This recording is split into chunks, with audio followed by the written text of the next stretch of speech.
I'm very sorry for today's show. Very late with it. It's your brother Abz on today.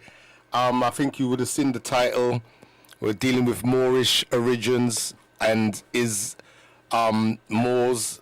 Who are the Moors? And we're going to go into Islam because that's what the Moorish was synonymous with Moors. But there's a little bit more to it. But at the moment, we're going to talk about Islam to bring it in so you can understand about the Moorish background and then go into who are the Moors and were they practicing an Asian man or Indian man's religion. That's what I've heard many times. So I'm hoping today, after today's talk, it will be a bit clearer and we can get rid of that stereotype like almost immediately. But today, as I said, today we're going to go into something very serious to me.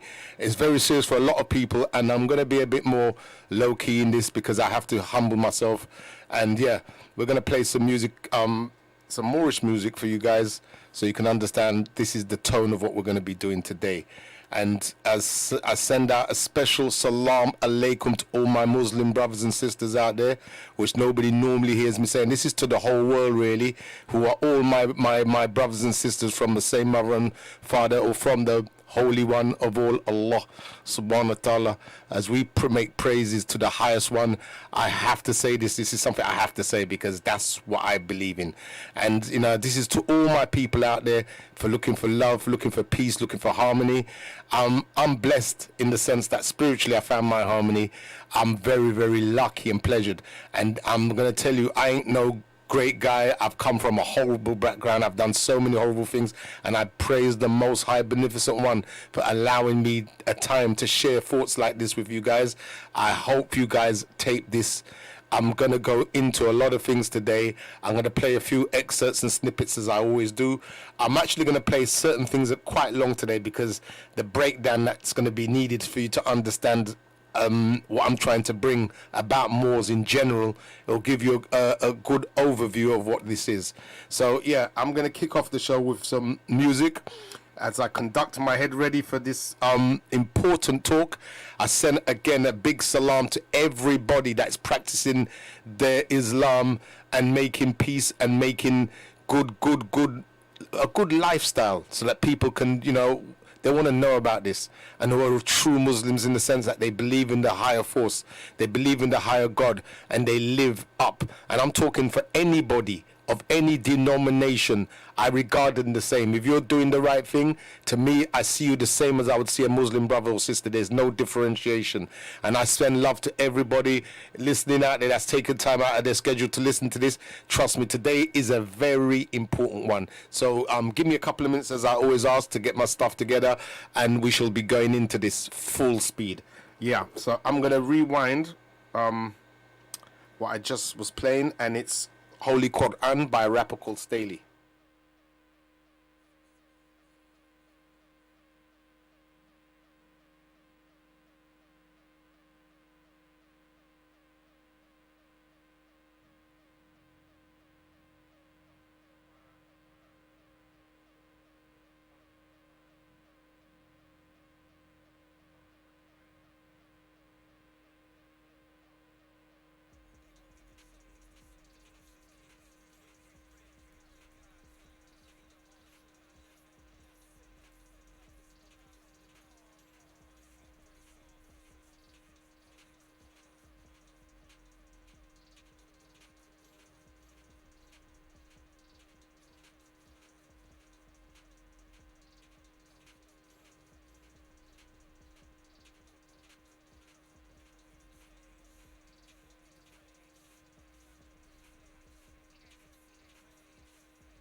Yeah, excuse me, everybody. There's a technical issue at the moment, which I'm just getting sorted out. There seems to be no volume coming out on the side of the music, so we're just getting the technician to quickly sort this out. Sorry about this.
They want me to change, can't be rewritten. Got a God's light, a light, the all true and living. Authentic, like this book I hold in palm.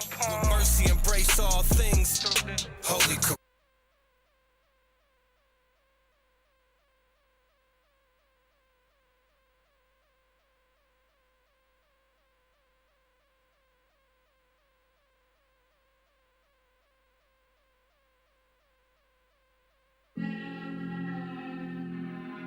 Yeah, Staley Quran.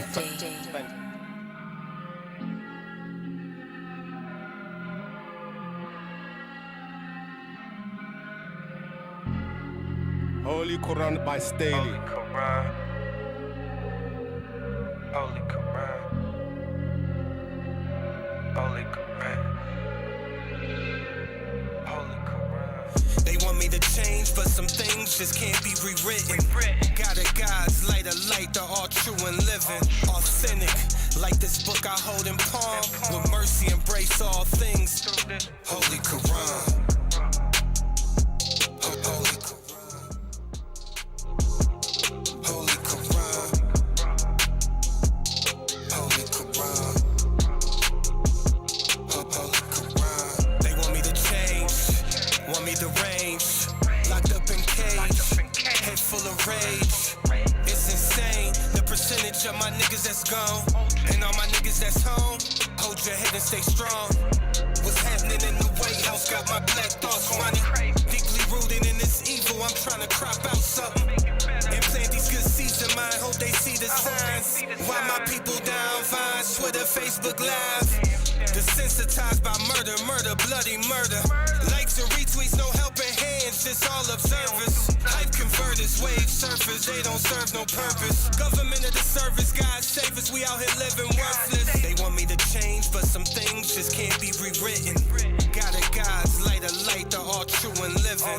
Authentic, like this book I hold in palm. With mercy, embrace all things. Holy Quran. Holy Quran. Holy Quran. Holy Quran. Holy Quran. They tryna crucify me for my originality. They say a man's worth depends on salary. But what's money with selfish ways and no one's proud of me? The ugly truth got fat pockets and high calories. A gluttonous approach with a selfish mentality. The wicked ways of sin, I be fighting all these shins. Fake friends, backstabbers, they be knifing at my skin. I rose from the ghetto without a thorn in my stem. I'm written and unbothered, completely who I'm supposed to be. Comfortable in my own skin, even if no one noticed me. But notably, I'm known as king. Someone who controlled the dream and broke free of every iron hand that had a hold of me. They want me to change, but some things just can't be rewritten. Got a God's light, a light, the all true and living. Authentic, like this book I hold in palm. With mercy, embrace all things. Holy Quran.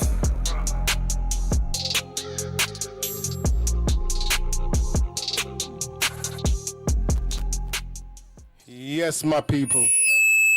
This is your brother Abz You know, the Abz, I keep saying Abz, my full name would have been Abdullah Muhammad. You understand me? Today, the reason why I'm addressing it like this is because I've been looking online, not even looking online, listening to many guys, many of my own people, a lot of my own black people, right? So-called conscious brothers, conscious sisters, and they like to say that Islam is an Indian man's religion. So I'm gonna be going into the Moors. So we're gonna dispel that myth like almost instantly, and I'll answer a few questions at the same time. But one important thing that I will be doing, and very very important, very important, is I have to break down Islam as we all know it, and then I shall go into the Moorish situation. All right, before I even do this, you know, I've got to send my prayers up because, you know, it's something that is like, it's very important. So I'm going to try not to get nothing wrong. So I shall make a prayer as we, this is, you know, my Muslim brothers and sisters, there's a lot of people that's heard us pray. They won't understand. I'm going to say the main prayer in, one prayer in Arabic, and then I shall say the English version of it, because this is important to me, so I get this right. This is for help, because I'm very nervous about delivering this talk, because I'm like, who am I to even talk like this? But it's something that's been brewing inside of me for years, believe it or not, and it's only now I've got a chance to like let it go. I'm on a platform that I want to share wisdom and knowledge and understanding and things that we can debate about and discuss around, and everything I do as best as I can do, I research as best as possible, so that I can give you guys the knowledge as you know, as clean and as pure as I can get it. First of all, I say Bismillah el-Rahman el-Rahim. Surah al-Fatiha. Alhamdulillah Rabbil Alamin ar-Rahman ar-Rahim Maliki Yawmiddin Iyyaka na'budu wa iyyaka nasta'in Ihdina as-siratal mustaqim siratal ladzina an'amta 'alaihim ghayril maghdubi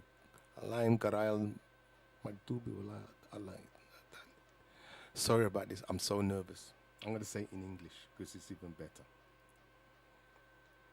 because I've just got nervous now and it's not good. In the name of Allah, the most gracious, the most merciful, praise be to Allah, Lord of the worlds, the most gracious, the most merciful, master of the day of judgment. It is you we worship, and upon you we call for help. Guide us to the straight path, the path of those who you have blessed, not of those against whom there is anger, not of those who are misguided.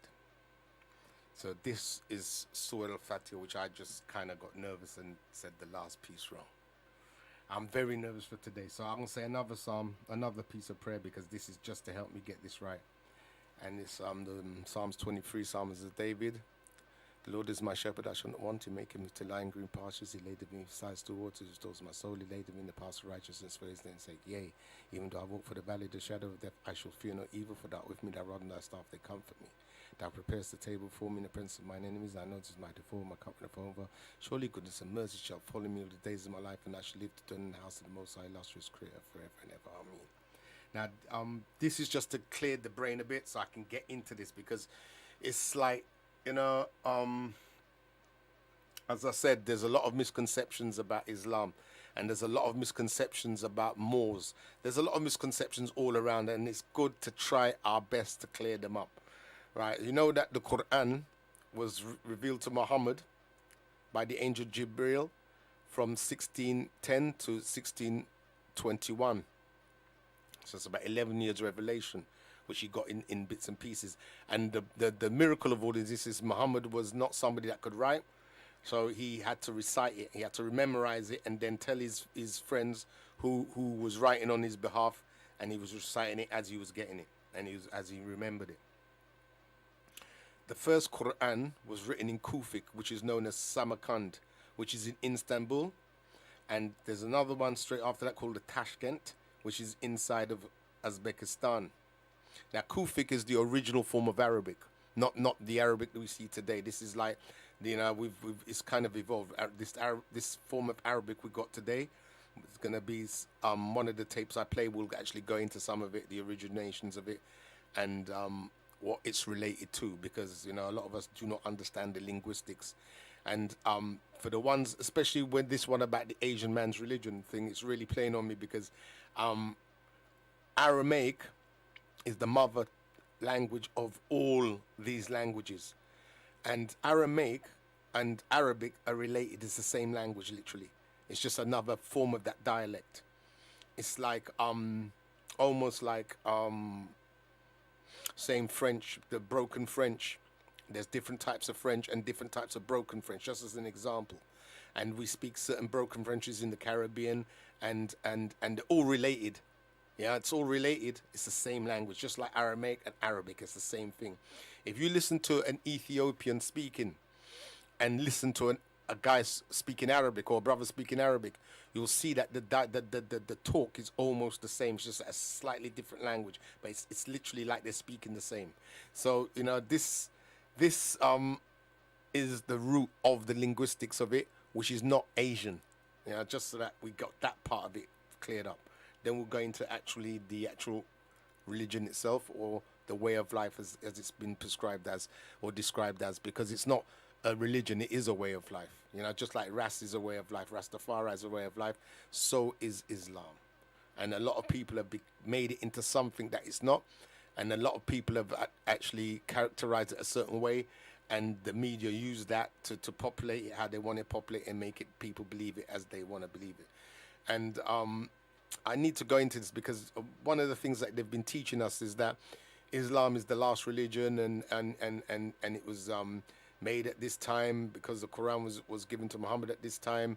And there's a lot of things there's a lot of misconceptions behind all of this, because you know it's like Islam is called way of life, and its terminology is the way we term things and the way we say things, but is what is that way of life. It's not, you know, it's not the way that it's been packaged and given to us, you know, even though we believe it to be like that. You know, it's down to, it's a personal way, it's a personal thing for your way of life, how you live.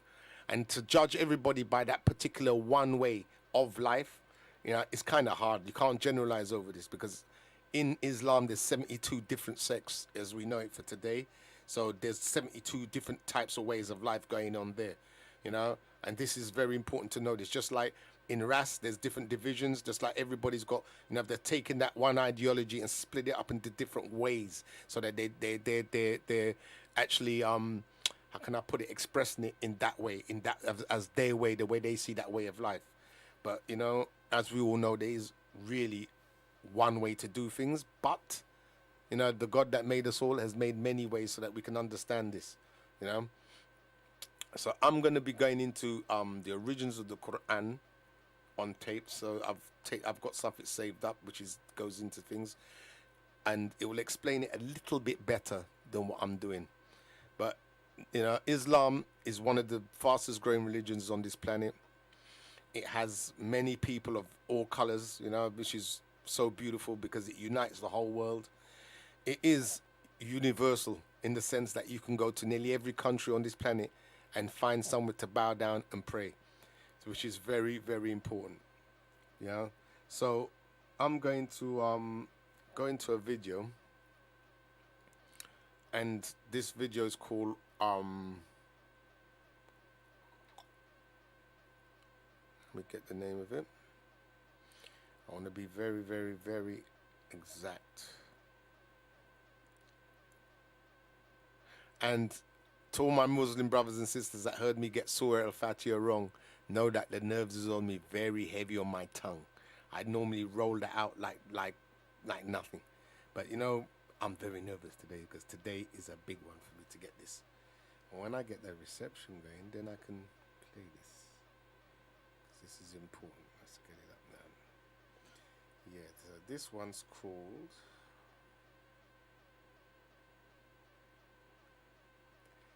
And I will be playing like a lot of videos from this particular channel because the researcher, his research is not bad. Yeah, I mean, I've done the similar research and I found the same facts as him, but his presentation is just that little bit better and clearer, yeah, and concise.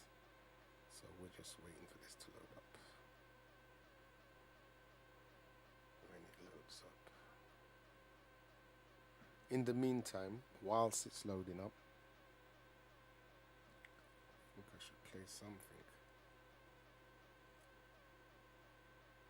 I'm going to play some music while this is loading up, because it seems to be taking its time.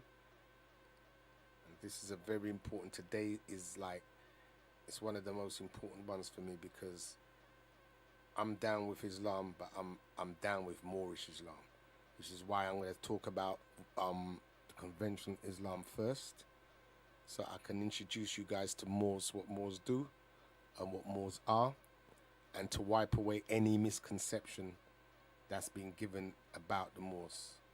And it is something that is very, very, very important that people understand this, you know. So I'm going to just play something just as background music until my until this pops off.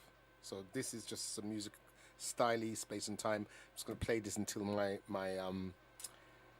video pops up properly. 1 second.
Taskmaster burst the bionic zit splitter. Breakneck speeds, we drown 10 pints of bitter. We lean all day and some say they ain't productive. Could that depend upon the demon that you're stuck with? Cause right now, I see clearer than most. I sit here contented with this cheese on toast. I feel the pain of a third world famine. Said wait, we count them blessings and keep jamming. Tis him, scumbag, scum of the earth. His worth was nil until he gained the skill of tongues. From 15 years young, straight to my greyback self. I stay top shelf material. Jerk chicken, jerk fish. Break away slave bliss. Generate G's and then be stashing with the Swiss. Fools can't see this. Under your pistols, a fist full of hip-hop duns. I progression in the flesh. Esoteric quotes most frightening. Duppy took a hold of my hand while I was writing. Leg on me ting, Duppy leg on me and I summon up the power of Banana Clan. Witness the fitness, the Gruffington liveth. One hope, one quest. Witness the fitness, the Gruffington liveth. One hope, one quest. Witness the fitness, the Gruffington liveth. One hope, one quest. Witness the fitness, the Gruffington liveth. One hope, one quest. Swigging that deep root juice. Now we there burning boots. Set them spirit them loose. Go ahead, go slash up the news. Inconclusive proof for both the truth and right. Cause whether we hitchhike or push bike or travel kind of trash. Manifest that with oats and roots rap. Manifest that, yeah. I do my zing way. Ain't nothing else I know. Gone up in the life with this racket bone flow. Squeeze the pain from my belly and set my soul free. Travel over ocean, land and Okay, well, I can't seem to be getting my stuff up, so I'm going to go freestyle on this, and what I've memorized, I shall go straight in. So what I wanted to do was just go into the background of the Quran, which I already said was revealed to Muhammad. I mean, these are things you can find out online. You can read books and find this out. It's kind of common now. What's not common is that the Quran was written in different stages. It wasn't all sent down as one piece. It took about 11 years for it to all be revealed, and then probably another 50 years, probably to even 100 years before it's put together as a whole book. Unlike the Bible, which is said to be the inspiration of God and man, the Quran's author is solely Allah subhanahu wa ta'ala, solely. So this is the claim, this is the divinity claim of this book, which makes it different to every other book. Now, there's so much things to back this up because, you know, for those that look at it and say, oh my God, these Muslims and what we hear about them, forget about what you've heard, go and do your own research and go and do some reading. Because the Quran, as it prescribes for everybody to read, learn. Don't just take the words that's written in there as gospel or as complete truth, but do your own research so you can see for yourself. This is what's been written, and the Quran is a special book for this because there's so much facts. There was so much things put in there in advance in science, telling you about fresh water, salt water. Gave that as like almost like a prophecy. Scientists had to go and do research to find the truth in the Quran. And if you go into your YouTube or just even onto your internet, you can type in miracles from the Quran, and you will find there's tons of this to verify and prove the divinity of the Quran. It can't be disputed because, you know, this is something that only God can do. You know, just like creation and just like everything else. It's not something I'm actually gonna even argue with, because there's a lot of people talking about, oh, it's an Indian man's religion and this, that, and the third. But until you've read the Quran for yourself, and until you see the miracles that's inside of that book, which I can testify to, you know, just like I've testified to so much different things, I have to testify to the truth. And this is the only one thing I know, you know, there is so much truth in the Quran. But now my but is this, you know, a lot of people won't like, Muslims, brothers and sisters won't like me for this, but I know the craftiness of man. So saying that the book has not been touched or slightly altered, that's something that's, you know, that's like asking man not to thief or lie. You know, this, you know, man is inherently does some nonsense, and especially with words, you know, man has a way of twisting words a little bit. So I wouldn't take it and say that the Quran that we have now, right now, is 100% infallible and 100% correct in its interpretation and transliteration and meaning. No, man has somehow, some way, managed to, you know, blur some of the meanings inside the Quran. I'm not going to go into what surahs and this, that, and the third that I've pulled up, and I've seen certain things that I know in my heart my creator wouldn't say stuff like that, or wouldn't because I know I know in my heart how my creator moves, and I don't believe some of the stuff that's been said in there. I think man has craftily put it in to use Allah's revelations for his objectives, just like the people of the book of the Bible have used the Bible to subvert their will and put their will and do some evil things in the name of that. So it's no different, because man is man in any of these spiritual forms. So Islam is something that is taken the whole world by storm, has got a lot of people talking, because what makes a lot of Muslims stand out is the fact a lot of them only fear Allah, which is correct, So that alone has got a lot of people's backs up, and a lot of people are worried about that and frightened of that, and they shouldn't be, because for anybody that's in any spiritual worship or any spiritual discipline or any spiritual belief, if you believe so strongly in your creator that you do not fear any of his creations, then I think that's correct. That's right, because all things lies in the hands of your creator, and that's faith. To me, that's absolute faith, but for some people, they find it intimidating and scary. So for my brothers and sisters out there, as I said, to all those brothers and sisters that make sajda, that follows the prescribed way of Islam according to the Quran, what they've written in the Quran, and do what they think is right and good, and live up to the best that they can live, Allah blesses all. He sees what we don't see. But I want to go into a few things to do with this beautiful religion, which is meant to join the whole of mankind and the universe together. He says in the Quran, he made mankind from one clot of blood, which is the basis for all of the unity of the world. But in this religion, there is a lot of racism. Now, in the beginning of the Quran, it says that when he made mankind, or made man, he made man as Khalifa, which is meant to be rulers. They say vicegerent, or rulers on earth. So the first people, and some people say, no, I'm bringing a racial aspect into this, but I have to, because of what I've seen going on in mosques and stuff like this. This is the reason why this kind of talk is going to come out. I've noticed a lot of these guys are racist with my darker skinned brothers. Again, when he said vicegerent and Khalifa, he was talking about black people, melanated people. This is something we need to realize. And the reason why I'm going to go on about this is because it will link me into what Moors are and into the history of the Moors. So with this situation with caliphaship or rulership, that means Allah has entrusted the globe, earth, to, if you want to say flat earth, globe earth, whatever, to the darker skinned race, which means that they would have been given a way to behave and a way to stand up and do, given a civilization, which I believe is that all of the creations Allah created were perfect. He didn't make anything deficient, and if you look at even like Kufic, if you do study into Kufic, you'll see that Kufic writing is literally like a QR code. If you look at it, it's basically where they got the QR code from.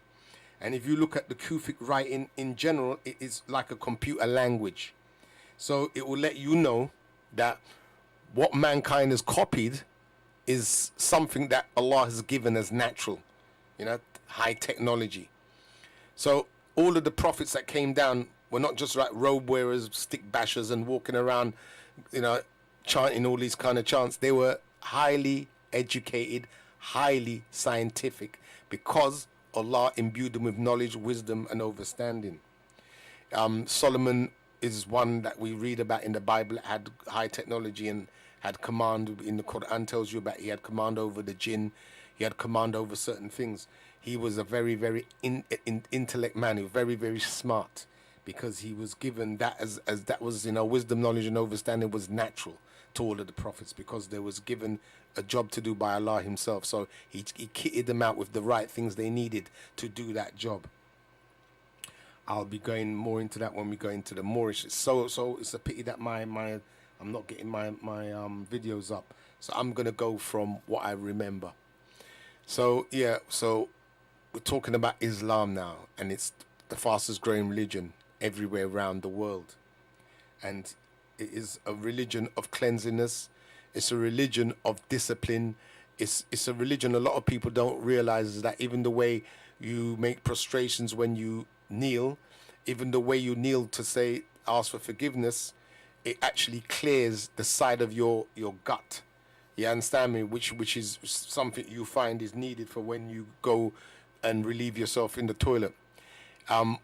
We've got lots of things, metaphysical things that goes on with Islam, and physical things that is nothing short of great, because it shows you that our beneficent Creator has thought of every single thing when it comes to dealing with us and for us to navigate ourselves on earth and move around. How this ties in and how it relates to Moorish Islam is that it's been wrongly associated as synonymous with Moors, and it's not, because then I'm gonna have to get into what the word Moors mean, and yeah, I'm gonna go because there's so much I wanted to show you guys, but I ain't gonna get it now. So what I'll tell you what Moors is basically like a terminology, right? When you hear Moors, it just basically means black. That's it. Yeah, there's no, you can find it in Spanish, Moreno. You can find it in the countries Mauritania. It's basically just to denote that that person or that place or thing is melanated. That's what the it's a description or adjective. I would say goes fast to say that more. Now, how it relates to Islam is that, as I said, the Moors in history. Now, in historical blacker Moors, or what you want to call them, just Moors, they ruled Spain they ruled Europe for 800 years, 8 centuries. Yeah. So now in the 8 centuries of rulership, it was the time of what they call the Renaissance, where art, architecture, language, expression, it was at its all-time high. And that was because the Moors was dominating the whole of the globe. Now, I want to go into a subject matter they've got on the internet called Tartary or Tartaria. Now, this ties in with all of this, because for those who don't know about Tartaria, it's become the trend all throughout the whole. It's trending right now on internet. You can type in Tartaria and you're going to see about 100 people has got something about Tartaria and the mysteries of Tartaria and the mystery. Now, the first time I heard about Tartaria was years ago, from a Moorish brother called Asir Duke of Tears. Now, Asir Duke of Tears was breaking down Tartary in its correct way, which is something I already knew, because I didn't know it was called Tartary. I just knew that the Moors ruled the whole globe. And not just that, when you go back to the caliphship of man in the beginning, according to the Quran, it was only natural that domination would have been like this, because that's what was prescribed and what was said to have been done. So there was a massive place that went from Russia all the way through China, India, and Pakistan, and the top of Africa. I would no doubt say going down into Africa, and it covered a wide span to the Americas. This is the Moorish kingdom. And then their branches branched out into the Great Britain, into even as far as Australia. It went all the way worldwide. How do we know this? Well, we know this because the architecture of the Moors has basically been the same. And what these guys have been doing, and when I say these guys, the elites, the ones that's running the system at the moment, have been too busy trying to destroy these things. Now, if you go and type into YouTube mud flood, you'd find a lot of these buildings have been put underneath that banner of mud flood. And Tartaria, you type in Tartaria, you're going to find out all these buildings. It's a building structure set up all the way round the world. I've seen buildings in Nigeria, the same. We've got the Natural History Museum in this country, which is the same. We've got the Science Museum, which is the same buildings. These type of buildings are everywhere, in Australia, in Romania, in everywhere. Every single place, named place on earth, especially Russia. Now, a lot of people say, "Oh my God, well that's definitely got nothing to do with us. That's pale man's religion or pale man's." No, no, no. In Russia and Tartary at the time of these ages, say about I don't want to be blasé with the time because I'm not that great a historian, but this was a few thousand years ago. It was the demographics was not how it is today. So the Chinese man did not look like how the Chinese man look today, and just like the Asian man, just like the Russian. And I've got many books as I was going into the in the global monarchy series that I've been trying to do, where I've been exposing the proper color of our heritage of monarchy in England and monarchy in Europe, and I've been showing you that the monarchy of Europe and England were all black, or melanated. It's the same thing. Everybody was dark. It was majority black or melanated people of all of these lands. And it's not saying that there wasn't any white or there weren't any lighter brown, my complexion or whatever there was, but it's just the majority was darker race. I mean, we got kings of Croatia around that time. They were black, and I could show you pictures of them, which I'll do in the future series when I go back into the global monarchy. So we've got this situation where Tartaria now has been a place that they've made a big mystery out of, saying, oh, well, you know, these ancient Tartarians, who were they, da-da-dee-da-da-da. And you can see there's some pictures that they got of the remnants of them, which became lighter skin as time went along. And you'll see that a lot of them were quite big guys. Some of them were giants. They are Arabs. They practice Islam, a lot of them. But what I will now go into saying to you now, Moors, because this subject is about Moors, how Moors ties into it, is that the Moors were the rulers of Tartary. They were literally synonymously the same thing. So they left their buildings and architecture and fine arts and all the proof that there was a high civilization. High technology was there as well. There's some observers and researchers have actually gone and looked at certain buildings in different countries and have gone as far as to suggest that there was some form of interstellar teleportation done from these buildings. We already know that there was high technology in certain places where certain historians have gone around or researchers have found that there's been actually high levels of radiation and stuff like that, and high levels of energy signals to show that there's very, very strong, how can I put it, remnants of that civilization.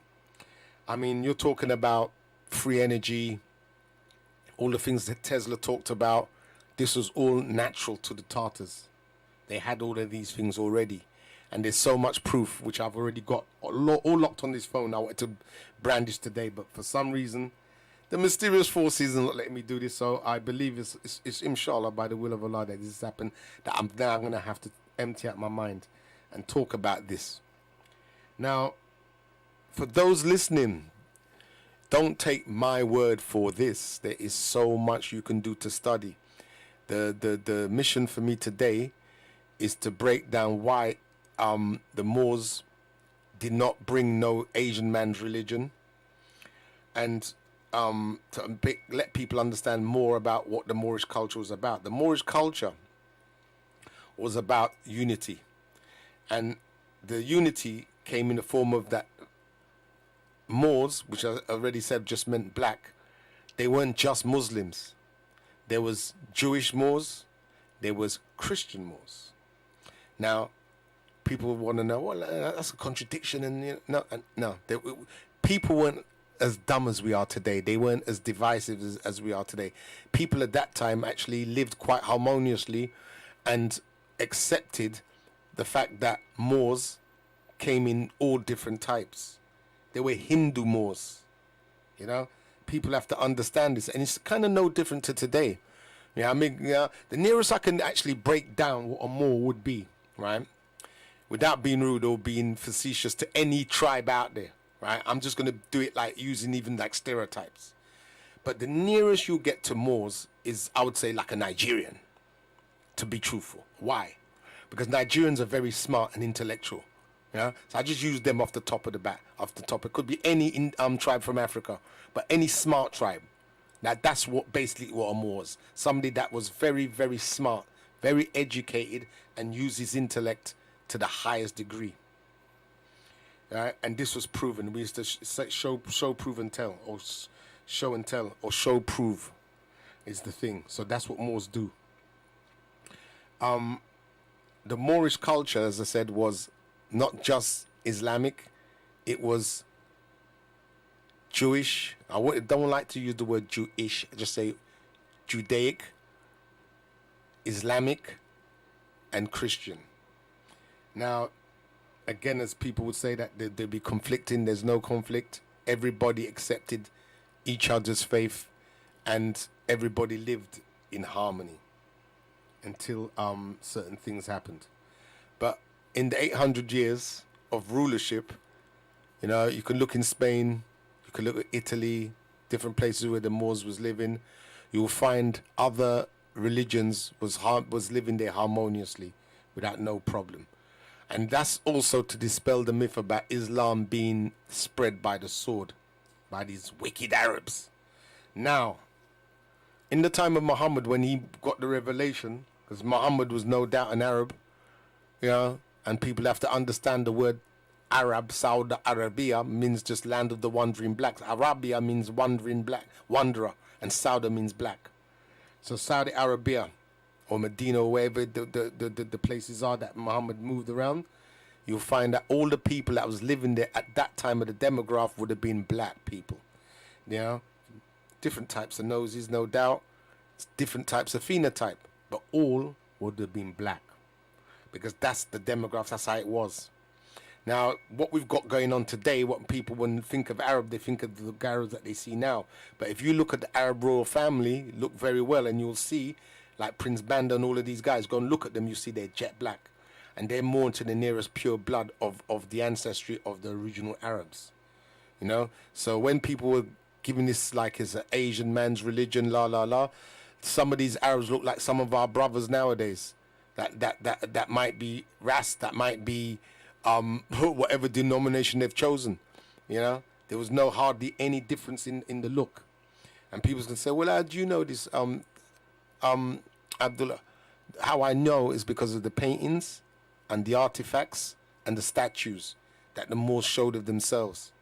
And there was Jewish Moors that had, you see how they looked, Judaic Moors, you see how they looked. They used to have the band round their head that denoted that they was down with that. And then there was the Muslim Moors that had the turbans on their head, and the Christian Moors. And I think some of them probably had a mix of the two headbands on, and it didn't really matter. But this is how they used to move. And to actually prove this again, I went to Egypt and spent about a month out there, and I was living in a village called El Tor, which is where Moses was meant to have lived. And inside of that village, there was a line, there was a road that divided the Muslims and the Christians. So when I went over to see the Christians and talk with them, a lot of the Muslims didn't like it from the side where I came from, but I wasn't here to please them. But when I spoke to them, they greeted me, Assalamu alaikum, the same exact way. And the God that they prayed to was Allah, the same God the Muslims prayed to. So I said, what is the difference? And they said the difference is that they believe in Jesus, and that Jesus was God's son, and how they believe. And I said, look, this is like splitting hairs. I goes, how do you get on with the Muslims over the other side? They goes, no problem. We have no problems with them. We can talk. We can we converse. We greet each other. We just don't live in the same spot because of what we believe. So this would have been literally how it was for the Moors when they was ruling. You would have seen this kind of situation, because the Moors, they dealt with intellect and knowledge. They was dealing with like things to keep people together, because a lot of the Muslim Moors, that's what they dealt with. And in spite of like all the wars that happen and the conquest that happen, there's no real record of Moors going around decimating people, which I would love to see. And whoever was doing this on as Arabs, saying that they were going around promoting Islam, obviously wasn't, because, you know, Islam didn't need to be promoted like that. You know, it didn't need to be promoted by the sword. And I think, you know, for all those people, especially the people that like to highlight this, you want to be highlighting what the Europeans did in the Crusades, because it was nothing to do with Christianity and the love of Christ and the love of Christ, who followed the laws of Allah. Because Christ was a Moor, whether people want to believe this or not. You know, he was one of the Moors that believed in Islam. That's what, in my opinion. And I've got lots of stuff to prove this, but as I said, I can't get access into my phone for some reason. The technology is not working today. So Tartaria, I went into, right, means fatherland. And as I was saying, it covered quite a massive expanse. And the Moors was controlling nearly all of that. Oh yeah, quick tidbit what I forgot to say about Islam. Islam, and this is why I love with the fact that it included like the Judaic side, because in the Quran it says that the old ways of worship, this Islam that they've received now is not strange, because originally, or not originally, but before, it was called Milatu Ibrahim, or the way of Abraham. You see? So that's the reason why it would have been not strange for Moors to all have been united around one spot, because each one believed in certain, you know, we believed in certain things that linked us together, you know. And what would make it even beautiful for the Christian is that the Moors believed in Jesus, because, you know, it's in the Quran. They write about this, you know. They write about Isa, you know, and they write about Isa in a different way. I mean, it's like the way people have taken this Jesus situation and run with it is the way they've promoted it and made it be. I mean, when we get hold of the Quran, you'll see, you know, how it was for Isa. And as I said, the Quran we have now that we're reading is not exactly interpreted 100% as it was revealed. And, you know, even the Samarkand Quran, which is written in Kufic, you know, we have to say, you know, we have to allow for things to happen. But in general, I genuinely believe Allah would never make a word and it don't keep. You know, man might mess about and try and twist this and that, but he won't affect the overall message, which is Allah is truly the governor of all governors, Lord of all the worlds. And that's what I genuinely believe, you know. So, yeah. So I've gone into that. I've gone into the Moors' 800 years rulership of Europe, and leaving high culture, leaving the best ever in art. If you look at the decor, if you look at every single thing the Moors did, gold gilding, they brought a lot of culture. And, you know, again, you know, they don't, you know, it doesn't fit the description of bloodthirsty Arabs going around with swords, chopping people's heads for the sake of Islam. I don't genuinely never believed it anyway, and it doesn't make no form of sense whatsoever. It has no sense to it, you know, none whatsoever, you know, because what people don't realize is that when somebody wants to take on a spiritual practice, it's a choice of free will. Especially now, what are you going to say for all the African brothers and sisters that's in Islam? Are you going to say they was forced into it? You know, you can't, you know, people have made choices, you know, to do what they do. And people, you know, like a lot of the pro-black nationalists, which I love, because I'm pro-black myself and I believe in that, but a lot of them go so far and take people's spiritual worship and mess about and think that they're on a high horse where they can tell you you shouldn't worship this because it's not the way of our ancestors. Like, you lived with them and know. Right? Well, all of us are struggling to try and understand stuff and understand what is and what isn't, but you have to go for what the facts that are out there, you know. And what drives me to understand people even better is when I see their achievements, is when I see people like great people that do great things, and the first thing they do is give praises to the Most High.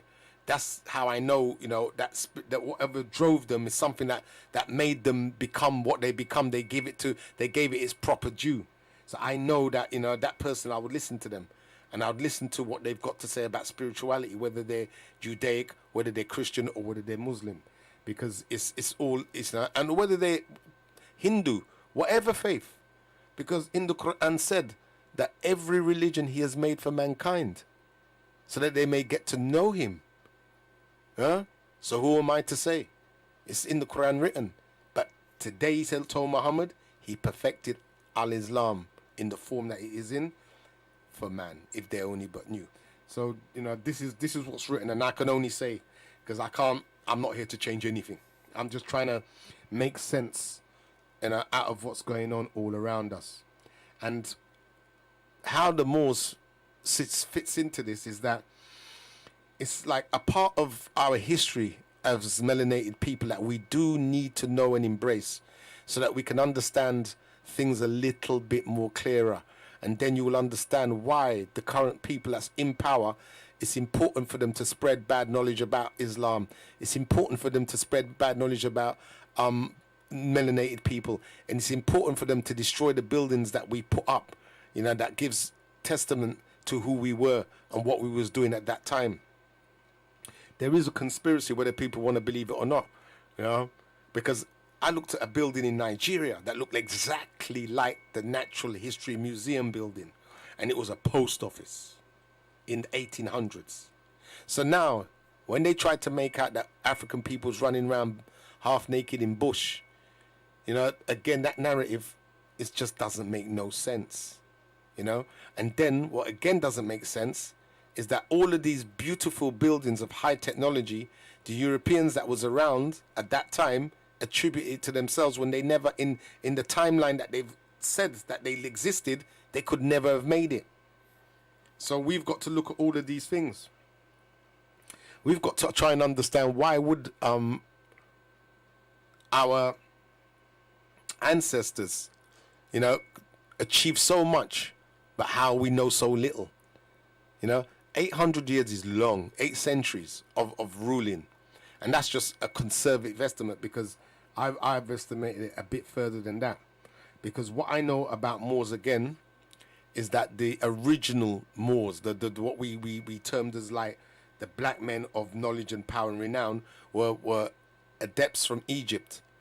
When Egypt fell, they still carried the knowledge. We actually put Moors and put it with knowledge, keepers of knowledge, or custodians of the ancient way. And that's the piece I really wanted to get out, because that's really what the meaning of Moors is. Moors they're custodians of the original faith. So even from the times of Egypt, where people think, these Egyptians was worshipping all these gods, how do you know that the Muslims weren't praying? And how do you know they weren't saying Ashhadu an la ilaha? How do you know?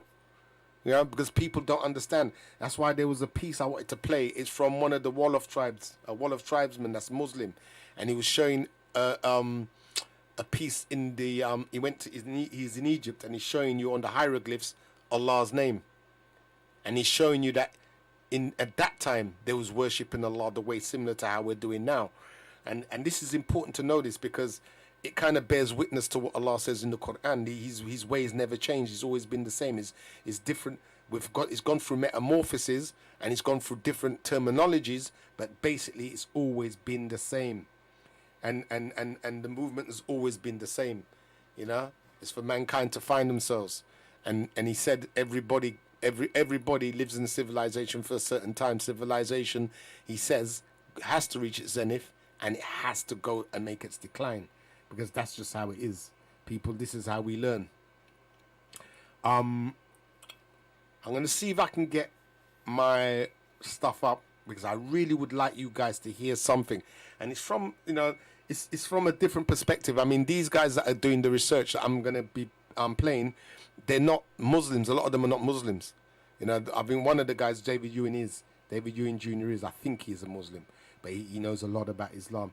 And these researchers have gone into to bring very, very important, groundbreaking knowledge, which it's not coming out good from me, because I haven't really memorized it as such. I'm only telling you stuff that I've known for years, and I'm really sad, because I really wanted this to be my special day of bringing this knowledge forward, and it's like the technology is not operating. So we shall give it a try again and see if I can get it up. And it shows you that it's not good to rely on the technology like this, and also, it will teach me to make sure I don't burn out the my data on my phone, because I'm relying on some Wi-Fi here and it's just not connecting for some reason. It's just not happening for me today, which is sad because today is the day I really wanted to go into this Moorish thing. So what I'll tell you is this. There's books by a gentleman called David Ewing Jr. And I would advise everybody, anybody that's seeking knowledge, especially those that are Muslim or claim to be down with Islam, to go and do your research and read what this man is putting down. He's got some very revolutionary things which I really would like to repeat, but I'm not going to. I prefer you guys go and dip in and find out, because I was going to actually just play it so you could hear it from his mouth himself rather than my mouth. He's gone into some very, very astounding things. And it's things that I knew already, but I couldn't just say it because people would have said, you're making these claims without proof. I've got all the proof. One of the things he goes into, which is very important, is that Arabic is older than what people think. And it is the language not just of Muslims, but it's the language of the so-called Hebrew, Judaics, and Christians. It's an old language. It's an offshoot of Aramaic, which is basically just like slang of Arabic. No, I wouldn't say slang, just an offshoot language of Aramaic. And it would be no doubt at that time that those who spoke Aramaic would have understood others that spoke Arabic, because it's just like a sister language, a denomination language.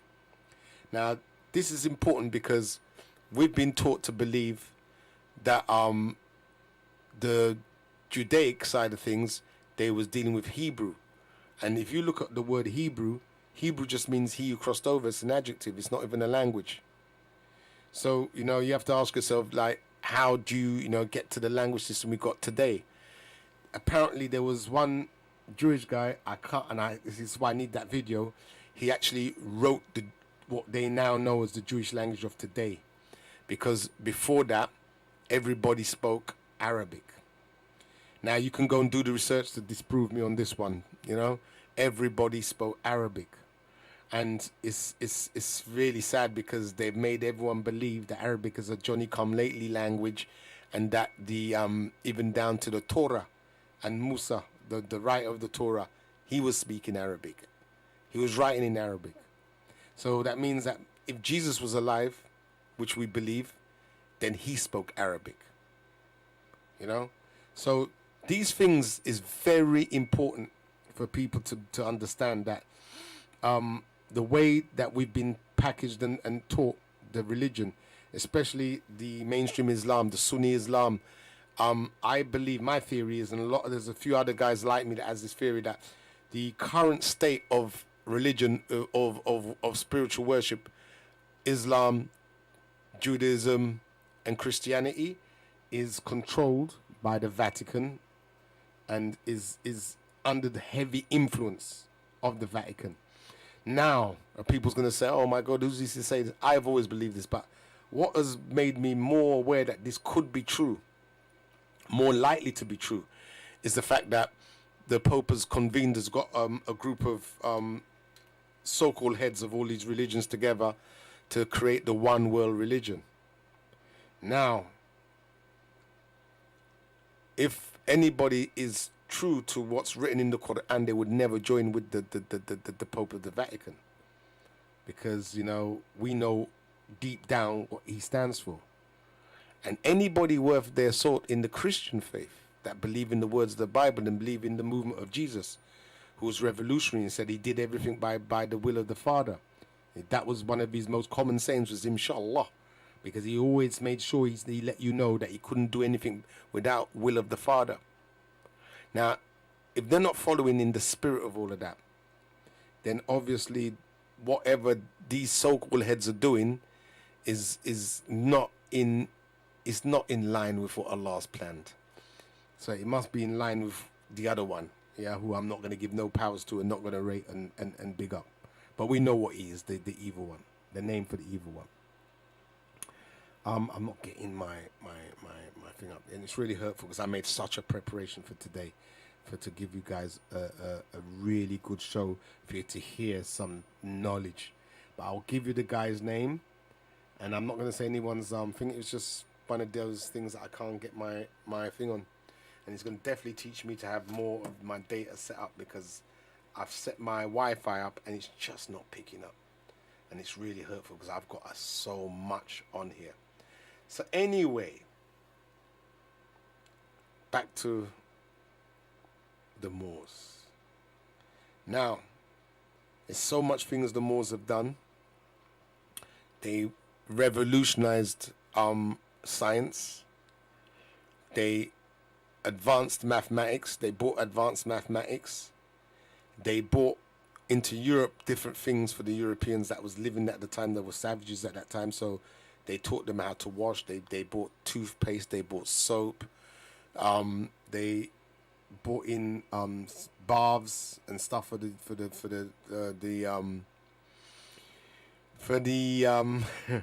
Europeans, the pale Europeans or the white Europeans that was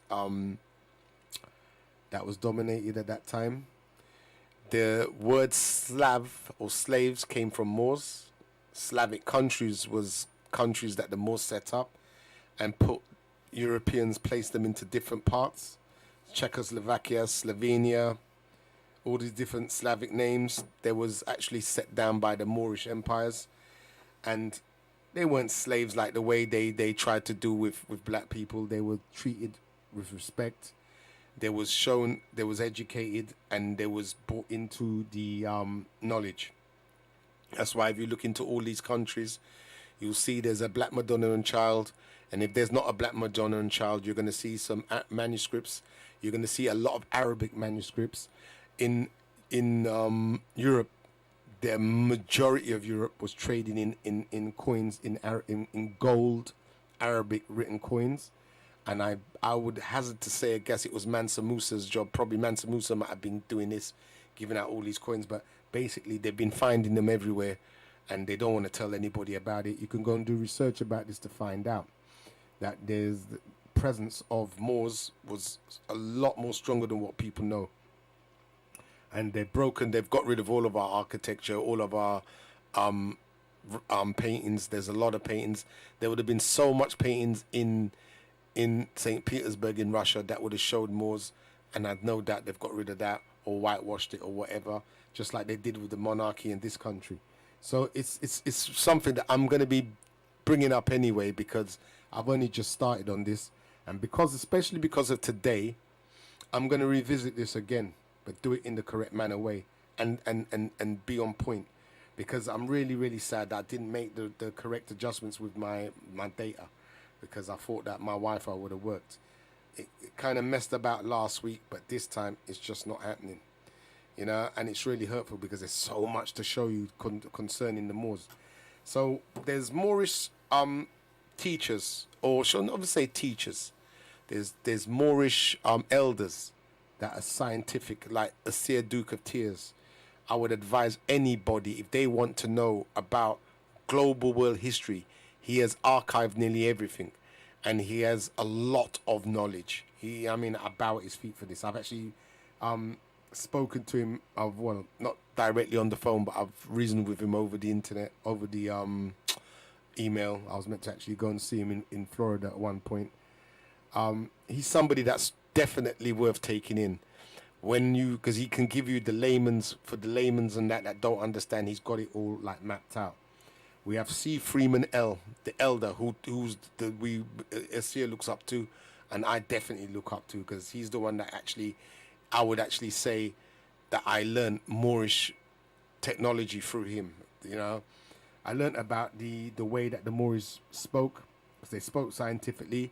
They used metaphysical language, metaphors, which, you know, metaphors is just basically the way you would explain spiritual phenomena and bring it towards a physical existence. You bring something that you can't see, abstract, and bring it into something that you can see.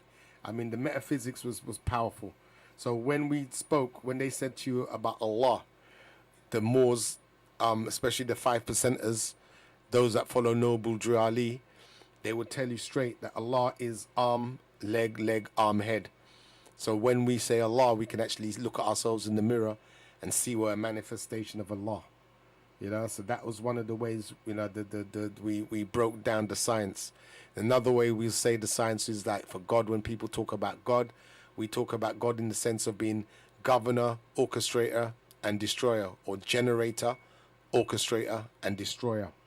So, you know, to let you know that when you talk about the essence of God and you look at yourself as a God, you'll see you have the power to generate, the power to orchestrate, or the power to destroy.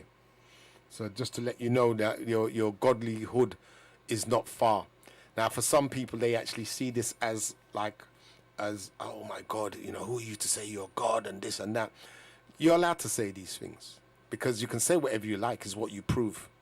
And that's what the Moorish idiom is, to show, tell, and prove. You know, if people look at what was written even in the Bible, Jesus was one to tell people, ye are gods. It's written. He said it himself. Ye are gods. You know? So, you know, this is not unknown. That's how I knew Jesus was a Moor, because I could tell by even his language in the Bible, the way he was displaying his things in the testaments there, that he was actually displaying Moorish science. Another one would have been Islam. And I, self, law, and master. That's what we put Islam down as. I, self, Lord, and master. I, self, Lord, and master. Any which way is the same. You know? So basically, when we walk on earth, we look at everything around us and we see that we use this to make the world the way we see it. So that's why universal law and common law came to the Moors' hands, and it was given to the Moors as a gift to put on earth so that he can rule. And this is how they ruled, using the universal and common law, not the abstractions of what we got today. So I ain't giving you enough about the Moors. C. Freemanell, I only wish I could have played you some of his tapes, but he's a grand master, and he's truly one of the all-time greats when it comes to giving out knowledge. He's very patient, he's very slow, and he does a lot of diagrammatic stuff. And you can get this all on YouTube, yeah, especially Asir Duka Tears. There's other brothers, Hakim Bey, Sabir Bey. You got the Bays, the Days, and the L's, which are the houses of different Moors. And there are the different types of Moors, which comes with different types of intellect. And these Moors all are valuable because they're all underneath the one banner, but coming with different things. I mean, when I won't go into what the Bays, I mean, that's for those that are really Moors already and that are looking for that extra knowledge. I mean, these guys, they're going deep. So, you know, I can tell you about Tariq Bey. You can get them all on YouTube. They're very, and sister, I think her name's Sister Valhalla, powerful Moorish goddess. She knows that she's got the law. She breaks down the law very, very, very well. The law of the Moor. I think she's actually got a video called The Law of the Moor. You can get her as well on YouTube. I'll see if I can find her name. I think it's Sister Valhalla or Valhalla. I'm sure it's Valhalla. And I don't know if she's a Bey. But she's very powerful. She's somebody that you know, very inspirational for sisters to take her in. So yeah, this piece basically is just to let you understand that this thing about the Moors is a lot deeper than what people think. And because they have had such a profound influence on the whole globe, we need to do, it's only right we do more research about the Moors, because they came in all descriptions, as I said. And, you know, they was liberating people, you know, giving you free thinking, you know, very, very literate. You know, they educated people and gave people the appetite to want to learn more. So it's very important that we know this. And as I said again, Moor was only just meant black as a description. You know, it's just a description. But in that description, you know, the way they've written it as MOOR, the way they've given it like this is powerful, because when you read it and from that aspect, then you'll know it's synonymous with civilization. You know, this is something that if I say to you the word black, a lot of people ain't going to see that as synonymous with civilization.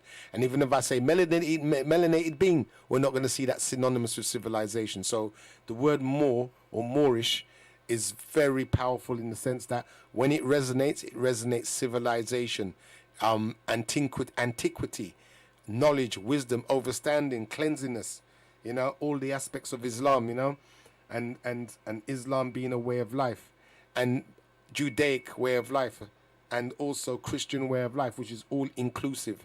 In the Quran, the current Quran that we have now, Jesus is mentioned more times than in the Bible. A lot of people do not know or understand that. And there is more description about the life of Jesus, about the life of Mary, and about the life of Mary's father even in the Quran than in the Bible. And this is things that you need to know.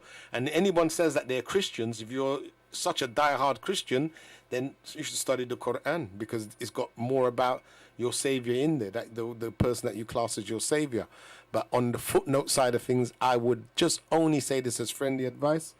It is written in the Quran, and it is written that Allah will ask Isa on the day of judgment, did he tell anybody to worship him? And Isa will flatly answer no. So just so you understand this, because he was a follower of Allah, just so you know. And I'm not saying this to be admonishing and to be like, you've got to follow this way. I'm just saying to you just what is written, because I can't go against what's been written, and no, not when it's been written correctly. And, I don't care what anyone says. They say, oh, you shouldn't be having no fear of no God. I'm not in no fear of no God. Well, I do. Yeah, I feared in doing wrong. That's one of my fears. And I fear that I'm not under the favor of my God. I live for that, because I've done so many things that, I should have been smited down for by his grace and leave. And by his grace and leave, I've been exonerated and lifted up. And I say his grace now because I'm talking now about the Heavenly Father. And I'm not forgetting the Heavenly Mother, but I'm going to deal with the Father, because, when we want to we know we can get round mommy, but you see daddy, when it comes to daddy, you got to really behave a bit different. Yeah? And you're going to bow down that much more and beg for more forgiveness from daddy. Because we know daddy's the disciplinarian. And when you read Quran, you'll be under no illusion it's Big Daddy right that. Because the way it is written, it touches a part of your soul that, the Bible, and I'm not saying it to be like condescending to the Bible, it touches a part of your soul the Bible can't touch. I'm not even going to lie, right, and be truthful. Sometimes I'm even scared to open the Quran, because it's such a powerful book that it hits you. It hits you to the core. And it makes you realize, because then you start talking to yourself and saying, well, I know I ain't been performing right. And when you read parts where he says, I'm closer to you than your jugular vein, a lot of these Muslim scholars are sitting down there working out, has Allah got hands and feet? And, he said he's near to our vein. You're talking about the master that made every single thing. And when you're talking about the creator that has created everything, it only would make sense that he knows everything. Yeah? And everything is explained. That's why, again, for anybody listening, I would advise you look online and look at the mysteries of Islam. You will see there are millions of them. And, you can come and comment me. You can give up as much feedback as you want on this, to just to tell me if I'm right or wrong. It's very important I say this today, because I big up everybody, and I big up Ras, I big up everything. But today I have to big up my Muslim brothers and sisters that are doing it from a genuine place. And I'm going to big them up in the sense that I want them to realize that do more studies yourself and find out more. The racist brothers and sisters in Islam, just ditch it. Because, when you find out that the original caliphs on the planet were black, because I'll give it to you like this. When I speak to certain Muslim brothers and sisters, especially Asian and Middle East, their first question is, when did you convert? Or when did you revert? And I said, revert, convert. I was always Muslim. From Allah melanated my skin. What made me wake up to being a Muslim and waking up to my heritage was certain chains of events that led me to this, which they don't need to know. So when they ask me this, like they're the custodians of Islam, I look at these guys, half of them are selling alcohol and cigarettes, you know? So half of them are selling things that are haram. And then they got this kind of talk. When in the Quran tells you the Caliphs who they are. And then they're going to come back to tell me, oh, brother, we don't worry about the color of Muhammad. And we don't worry about these things. But Bilal was black. Oh, I'm not worried about Bilal being black at all. I know for sure that all the original Muslims on this earth were black. So I'm not worried about Bilal being black, because we know that from the Quraysh tribe of Muhammad, it goes all back to Sudan. He traced his lineage to Sudan. And then just to further impound it, is when he made Hijrah, when they was coming after him in his own country, he went to Ethiopia. And you got to know that if he's gone there and he's speaking Arabic, and he's speaking to the kings of Ethiopia who were speaking Aramaic, no, they were speaking the same language. And it was not hard for the king to leave him there, or the emperor to leave him there, because he knew that there was like brothers in the same kind of faith. There was nothing splitting them, you know, but his own people rejected him.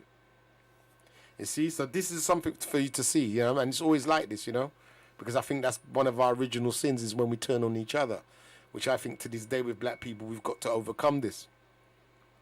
And talking about this is kind of good, because you can see the human condition of people. And I'm going on about this, the racism in Islam, because I've gone to mosques, Baker Street, few places, and when you look at the zakah, what they give poor Jew out to, they give it always to the paler skinned countries first. And I've seen this, and they're at the bottom. And I asked one brother in the mosque, why is it my darker skinned brothers' countries at the bottom, and they're not as important as the ones at the top?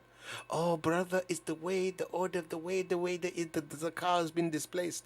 I said, And that's when I realized that this form of racism is almost like, you know, it's almost like shirk. It's just abominable, because you can't profess, any Muslim, profess to say that you love Allah, and you can see your black brothers suffering in this planet, and don't say nothing. This slavery thing that was going on in Libya, you know, these are Muslims, so-called Muslims, that Gaddafi would have got rid of them if he was there, seeing what they did in his absence, you know, the racism, you know, and that's because a lot of these so-called Muslims that you see there, you know, I would have put it on them to be the ones going around trying to promote Islam with the sword. They would have been those types, the ignorant ones, not the educated ones, you know, because we do have them. And, you know, it really hurts me, because, you know, you pray next to them, you buy stuff from them, and I really don't like them, you know, to be honest and truthful. And I'm going to use this platform to say this. I don't like them, because they've got something inside of their heart that is rotten, you know, rotten. It's rotten, because Islam is universal, you know, and for you to understand the way this universe works, you got to take in all the universal truths and principles, and let people, how can I put it, share this with people. So historical facts and data must be shared, you know, inaccuracies in history must be dealt with, you know. We have a lot of historical things concerning melanated people, and it doesn't matter if it's Egyptian, Islamic, or just historical. It's been conveniently destroyed, hidden, confused. It's just messed up.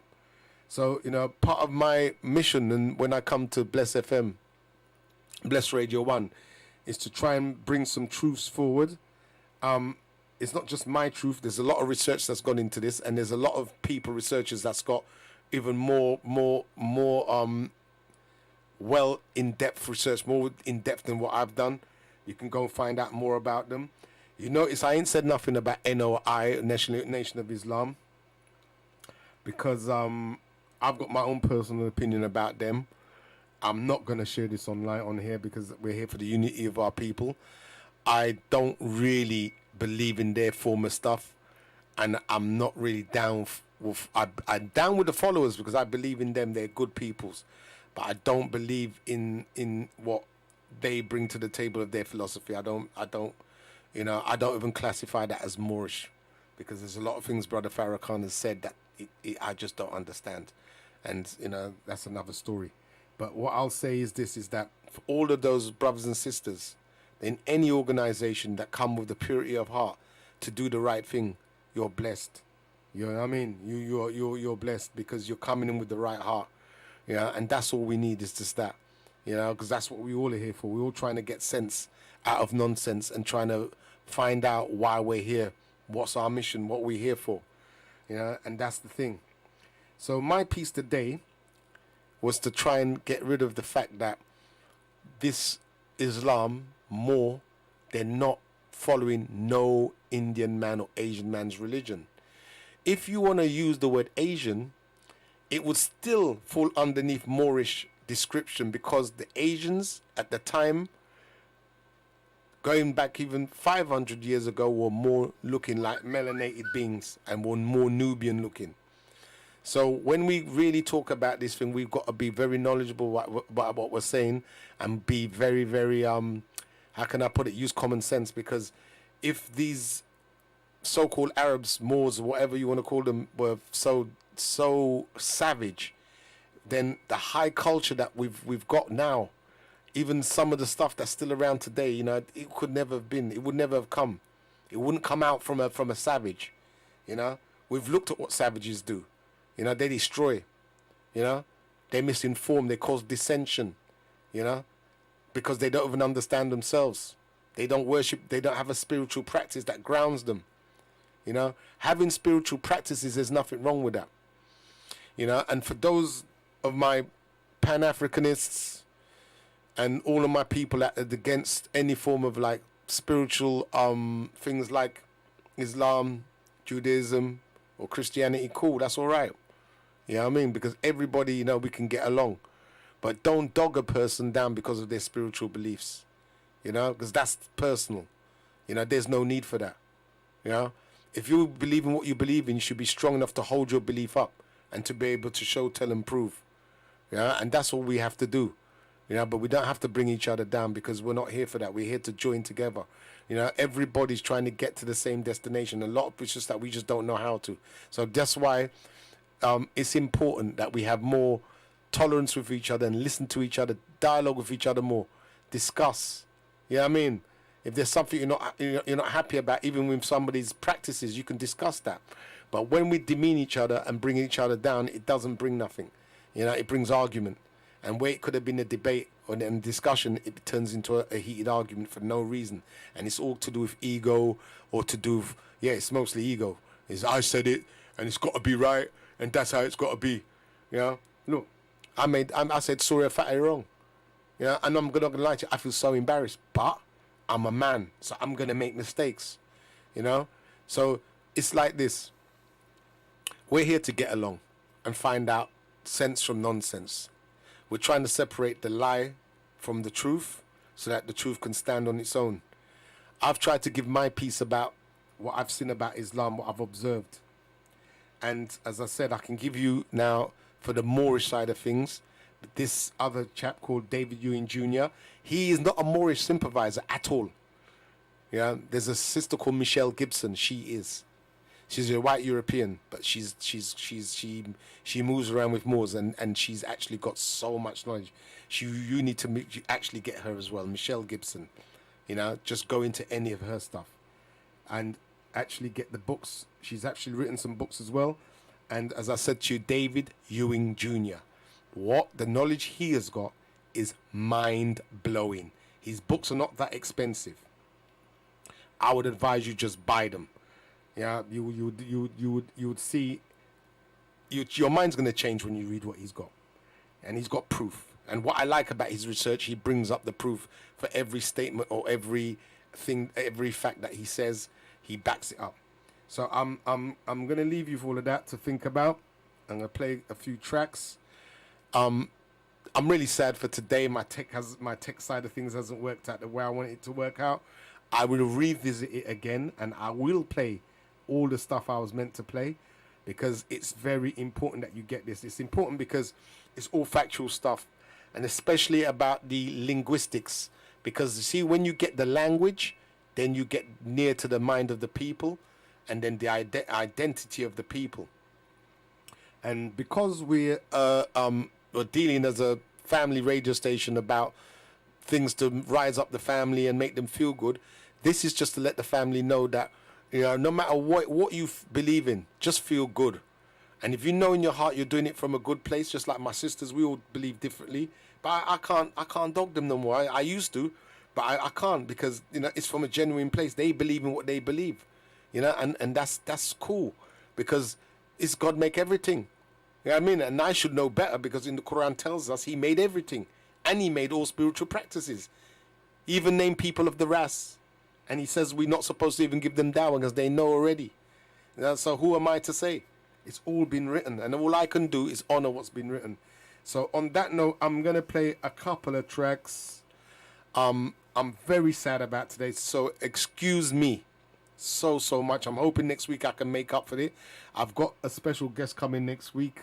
Hopefully it will be a Russian brother's coming to tell us about Russia and to educate us about Alexander Pushkin, because he was brought up on Alexander Pushkin, and I asked him could he come and just tell people about him. He said yeah, he's more. He actually believes Alexander Pushkin is another Jesus Christ. So it'd be interesting to hear from him as a spiritualist, and he's Jewish. So we'll have him on to discuss this, and I'm going to try and make the show as interesting as possible, because I didn't expect to speak for so long today. I'm very, very, very, very dismayed about this, because I really wanted you to get this research that I've got stored up here. So anyway, I'm going to play some music at the same measure and give thanks for those listening. I told a few of my friends to listen today. I hope it's been making sense. I'm not here to try and convert the world to Islam. I'm only making a statement about Islam, so that people who don't know about Islam can get a little something about it, and those who don't know about Moors understand who the Moors are. Yeah, and as I said, Moors once upon a time synonymous with the word Islam. It's not, because we had Moors in all different spiritual worships and all different spiritual technologies and ways to worship. So the Moors, they're very, very, it just means black. It's an adjective for black, and it just means black people, basically. Yeah. So that's the long and short of it. And it just means that that when the Moors was very proud of what they did and very proud of being melanated. So for them it was like, probably they might not even call themselves Moors, but that's how they were seen by the world. That's how they were seen by non-whites in particular, by non-blacks in particular. They were seen as this. And if you look at the descriptions, a lot of Moorish contemporaries that was around at the time of the Moorish conquests and everything, and the Moorish rule, you'll see how graceful and how wonderful the words are that describes the Moors and their achievements, especially the Greeks. They really were in love with Moors. And you got to see that even what's his name, William Shakespeare, right? Much as I doubt he existed in the name of, his name was something else, but the character they gave was William Shakespeare. He wrote about Moors in Othello. He had a strong, how can I pull it, Moorish influence in his work. So they're a very influential set of people. They're our ancestors. And it's only, right that I highlight this and look into them, so that the people living in London, England, because the Americans seem to have the monopoly on Moors. I did not talk about Noble Drew Ali and about his influence in America. That will probably come at another time, because Noble Drew Ali, he basically signposted some of the lost Americans to their heritage and told them about their heritage in the different lands.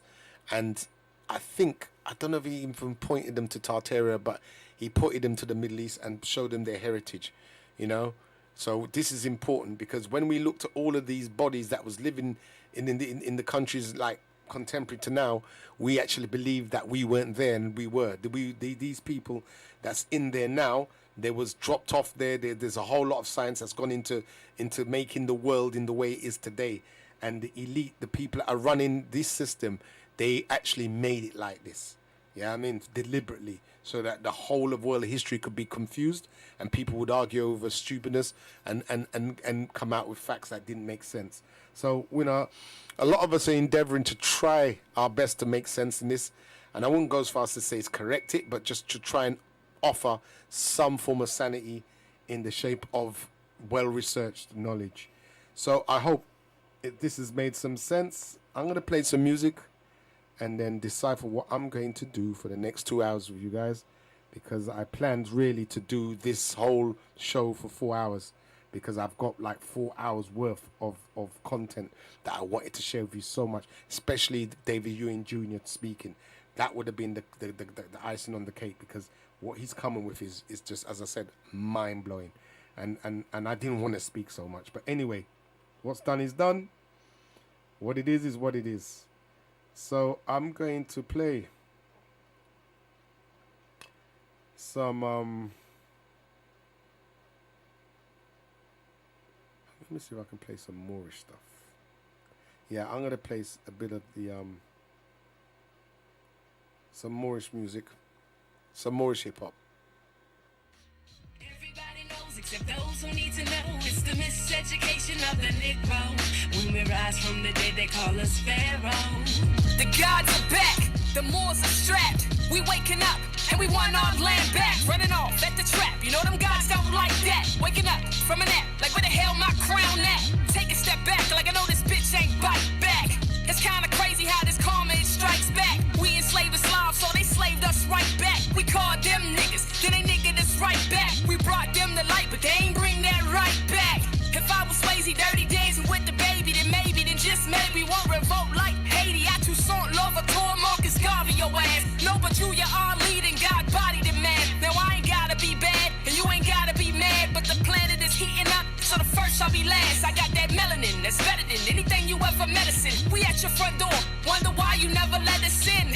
Oh, I get it, you never wanted to put them credits in. Well, just forget it, cause I don't know if you can edit sin. We've been enlightened long before Thomas Edison. Skeletons that prove that you wasn't even relevant. In the Caucasus Mountains, cause the sun was your deficit. Captain Caveman with the plan of the Jesuits. Check my bloodline, but in time I bring the evidence. Self-governing body, so I don't need no president. Democrat, Republican, donkey versus elephant. I studied in law, so I ain't down with none of that. I self-law and master, so I'm running that. This Molotov cocktail burns faster, so I like the match. Despite the fact that ain't even what I'm mad at. I spit the truth, so here's a roof so you can yeah that. My skin is brown and here's a proof, but you ain't hearing that. Dead in the eyes of the law, that's why they call you black. Naming all caps when you fall, that's why I strike back. And strike that from the record ab initio. You gon' need more than some pressure, I got a vicious flow. I can take the road to the high, or I can hit them low. Try to calcify my third eye, oh you gon' have to go. Chemtrails all over the sky, and you don't wanna know. Doggone inside of my tribe, they coming no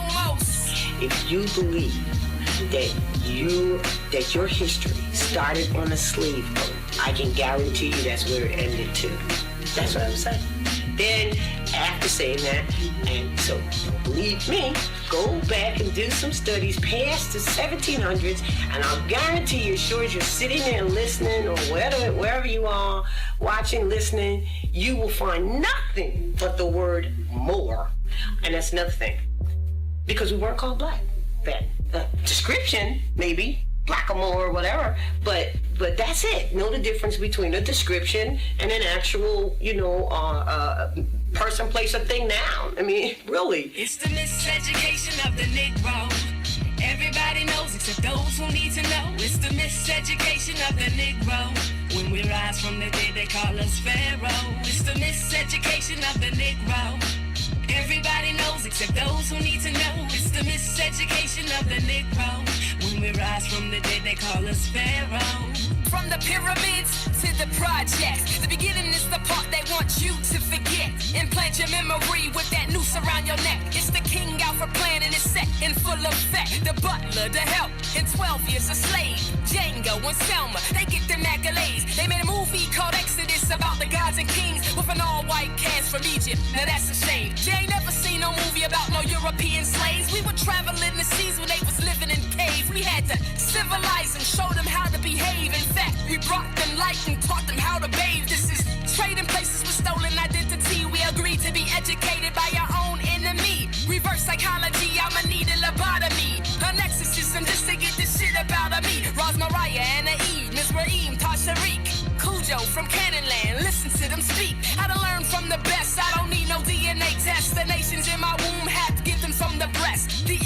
is back, so you know what's next. The Moors are waking up, now you must confess. Yes, yes. The Moors are waking up, now you must confess. Birthright theft. The whole deal was, where's my land that, for them? The whole deal was like, this is really quote-unquote promised land. This is really the quote-unquote heart of civilization. This is really what you might call Northwest Africa. That's what, and I say that to people so they can stop saying I'm going back to Africa and understand that they in it. It's the Garden of Eden. That's what they had in Columbus's journal that they arrived Absolutely. in Eden. So what has happened is absolute lies. That's right. And the land of milk and honey is another terminology. So these things are important because as you're doing studies, and if it says the land of milk and honey, you need to know they're talking about the North American continent. If you don't know that, then you miss it. And that's part of our problem. That part of our problem is the miseducation. We have been lied to, lied to, lied to, lied to, lied to. Yep, as the sister correctly said. You've been lied to. So yeah, this is the that Moorish. I'm still gonna go on a little bit about the Moorish thing because you know that the Moorish knowledge is just powerful, powerful, powerful. Because once you unwrap and get inside of it, you'll find that even like the Egyptians, they talked about their ancestors coming from an island, and this island is supposed to be either Atlantis or Mu. And the custodians of that last civilization before the Egyptians came over to Egypt and then started the Egyptian civilization. So what it is that they're custodians, basically, right? And I'm using the word more, but there's probably another proper, more better, just call them custodians, melanated custodians of knowledge. And they probably would have all had locks as well.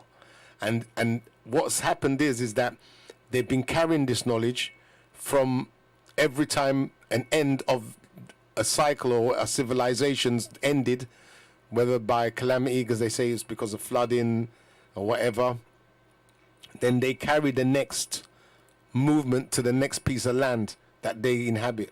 And then that's how they bring the knowledge. And then you're talking about from Egypt, then you can see all the influences of Egypt in Peru, in all around, or possibly, as some new evidence might be showing that it's possible that the Peruvians might have been building before the Egyptians, but I don't believe that, but it's possible because it's been now located. There's a lot of pyramids rounding about the Americas, and a lot of artifacts, Egyptian artifacts, are found in the Americas. So a lot of American history has been hidden, and a lot of Moors has done some due diligent research to find out a lot of the Moorish roots are in America, Amorica, as they like to call it, or Amorican is one of the proper ways of saying it. And when we go more into the studies, you'll find that Khan is a Moorish term. Amor is a Moorish term, just like Amir, which is how they would say in Arabic, like for somebody that's affluent, a sheikh or an Amir. And all of these things, they make some form of sense when you see what's been hidden. And that's the reason why I wanted to come up and give my people a little bit about Moors, so you will understand that the Moorish movement is very serious. And why I take it serious is because these brothers do heavy research. So their research brings them into paperwork, laws, legislations, and how the identity theft was done. They know how it was done. They know the right paperwork to use to reverse that theft of identity. They know how to get us out of the system that we're currently locked in at the moment. Because remembering, a lot of us was tricked from birth into signing in. Our mothers was tricked in birth, signing birth certificates, which put us into bondage into the system. So with the Moors, what I love with them is that they have actively worked out ways of us to come out using paperwork. The same way we've got in, the same way we come out. Now, this is important because when you're talking about being free and being independent, then you're talking about taking yourself out of bondage, which we're in at the moment. because our birth certificate is a bond, you know, and we need to understand what this all means. So that's for another time, you know, which I'll go into that separately. But what I do like is that with Moorish science is that they break down how we've got into this position and then how to get out. And then doing this brings your research around the world. And then brothers like Asir Duke of Tears and Tariq Bey, who knows more about the law, and Sister Valhalla, they have the law, the way to use the law and how the law should be used and the sort of paperworks we need to have so that we can become sovereign people again. And the lands you need to be attached to be sovereign. Now, some people's thinking that's all beyond their head, but it's not. Because, you know, even like for people coming from Windrush, from Caribbean, when they come to England, they had to do their nationalisation papers. And what messed up a lot of people from the Windrush situation was that a lot of them didn't do their nationalisation papers. That's why the government could play around with them and mess about with them. Let them build up bank accounts, houses, wealth, and then take it from them just like that. So it's a lot of paper. Your paperwork is very important. That you must have your paperwork done properly and precise. And the Moors are very, very good. I would go as far as to say experts in paperwork. I'm very lucky I have some Moorish brothers around me that are dealing with paperwork, and I know one personally that is high up in the paperwork situation. So I'm very, very, very lucky to know such people, because I now know that that's the future. We've got to look at ways to free ourselves from bondage from the system, which is why I talked about Moorish movements and started off talking about Islam, so that you get the backdrop of Moors, even though Moors is not just synonymous with Islam, but synonymous with all spiritual practices. It just is an adjective to describe who we are. Yeah. Muhammad, peace be upon him, is from that same kind of background, and he would have probably been regarded as a Moor because he was bringing in new knowledge, new ideology, and new ways. You know, that's why a lot of people are there studying his Sunnah. And some Moorish brothers, I think the Moorish Temple of America, they class themselves as Mohammedans. I don't class myself as Mohammedan, because if people just understood that Muhammad was a messenger of Allah, and he wasn't sent to be worshipped at all, just like Isa, just like every prophet who's been sent down has not been sent down to be worshipped. They've been sent down to be listened to. That's all, because Allah has used them as his mouthpiece. So we have to use our ears, sense, to pick up sense from nonsense, and take in what these brothers have been saying, you know. And, you know, to this day, they say Elijah Muhammad was a prophet for Nation of Islam, and Master Farad Muhammad was the God of Allah in the flesh. I don't believe any of that, but that's me. You understand me? That's my belief. Yeah. And anybody else, that's up to them. But I'm quite free, and I'm free with my mouth to say that. And I don't mind saying that. I just don't believe that. Yeah. And I'm not using the platform to dog anybody, because I can't do that. But I will be able to, you know, I will use it to say how I view this planet and the reasons what drives me to do what I do. And what's driving me to do what I do is the fact that I think there's too much confusion and too much miseducation and too much people saying things without properly researching what they're saying. So that's why, again, is Islam an Indian man's religion or Asian man's religion? Emphatically, because when people think of Indian, they think of the ones they see now. No, it is not. Yeah, and a lot of Asian people that's in the hallowed Islam, you know, I hope you all are listening, which I doubt you all are, but for those who are, you know, you got a lot to shape up and do, because, you know, again, a lot of you are selling alcohol, a lot of you lot are selling stuff that's haram. Yeah, I mean, and then claiming that you know you love your brother. You'll sell a Muslim brother drinks knowing that the brother's got an alcohol problem, instead of telling him something to do that could help him. You know, there's a lot of stuff going on that's wrong. And there's a lot of subtle racism in Islam that's got to be got rid of. There's a lot of light skin or red skin or whatever color complexion people think they're better than the dark skin. I saw this in Egypt. You know, it's abhorrent. Because if you only but knew that the darker one was the more superior. And some people just say, oh, they shouldn't say that because Allah said everybody. Well, the Caliphs, he made them first. And if you make something first, your prototype, that will always be your loved one. That will be your favorite. Yeah. So, you know, people have to get it right. Yeah. And I'm not saying there wasn't any creations before us. There was, you know, and I would even hazard to say there were just another form of melanated beings. You know, because Allah keeps trying us and keep making us and trying us and trying us and making us until we perfect ourselves. You know, because we come to Him to get the perfection. Yeah. So we can't say, I shouldn't say perfect ourselves until we come to Him to get the perfection. But every time you make a move forward, you're going to make mistakes. You're going to come short so that you can find out how you came short and then come better on the next time. Yeah. And that's how it works. You know.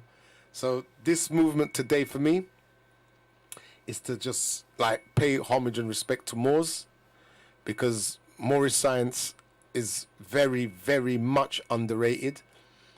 The Moorish history is twisted, and it's not said in its correct way. I haven't given it its full justice, but I can tell you this is that there's other brothers out there that do. And as I gave you some names, Asir, Duke of Tears, which is A-S-E-E-R, Duke, D-U-K-E, Tears, T-I-E-R-S. He is very, very great in his research. He has chronicled a lot of things that takes years to chronicle and painstakingly. And I've actually, Michelle Gibson, I've reached out to her and I think I've advised her to go towards his direction. A lot of the people that I've recommended to Asir have gone and checked out his stuff and changed their research based on this, because he is very thorough in what he's done. And there's other brothers, as I said to you, the Bays, the L's, and what they say eels, this ELs, and the Days, which is houses of Moors, because there's Moors that come from what they call different houses, and according to the houses, it was how it's almost like when we used to say like a blacksmith, you know what I mean? When you hear the word blacksmith, you know that somebody was putting shoes on horses and smelting iron and stuff like that, and it's the same with the Moorish names. You know, they were known for giving different types of information and coming from different backgrounds. So there's America's is full of them, and I'm not going to lie to you, I've got lots of my info as well from some of these brothers who's taken time out to be give out and share their knowledge, which is very, very precious. And since I've been going down this route, it's made me feel more proud of my ancestry, because then I could see what they've been doing in the background. There's a lot of things that's been done, and the fact that they've created a lot of things, and it just it shows that the buildings, even the Tartarian buildings, when to go as far as to say that they've got high technology that they can transport bodies from one place to another. Come on, this is things that from Star Trek. But this was naturally Moorish movement. So we do need to understand this, and it would make more sense when you can see what's going on in Africa now, where the geniuses of Africa are starting to step up and claim their genius, where children are making batteries that run on urine, where children are making all different types of inventions, where a brother from Kenya, I think Kenya, Tanzania, made the wireless TV that works off of energy from the air. So now they've gone as far as extracting energy from all around. This is soon going to lead us back to where we was in free energy. Tesla, all Tesla did was copy what the Moors already done. And I can literally prove that, which is something I want to do in one of the shows. I'm going to show you where Tesla got all his own knowledge from. The Moorish science that has been left around is so damn important, because there's even like a stela in Egypt where they show you a light bulb, that was in operation at that time, and a lot of people couldn't conceive the Egyptians having light bulbs. The Egyptians probably had portable lights just like what we've got, but on a higher level. A lot of people don't understand these things, and we do need to find out, because our ancestry runs deep. When you go to Peru and see the offshoots of the Egyptians, which were Moors, then you will see the heads, the Olmec heads. And when you look at the Olmecs, then you will see Moors. This is Moorish. When you see the big nose, the big lips, you know, they had a headgear that looked like space headgear, you know. These are beings of high, you know, of high technology, you know. There's even like the Sumerians, the ancient Sumerians are showing you walking around with certain things, certain purses, certain bags, certain globes in their hand. These are all the technologies these Moors used to carry and move around with. Now, I haven't got all my proof lined up for you guys to play now because it's not working.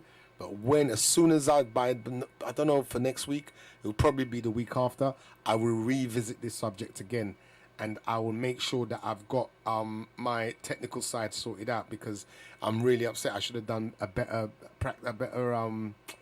preparation, which I didn't.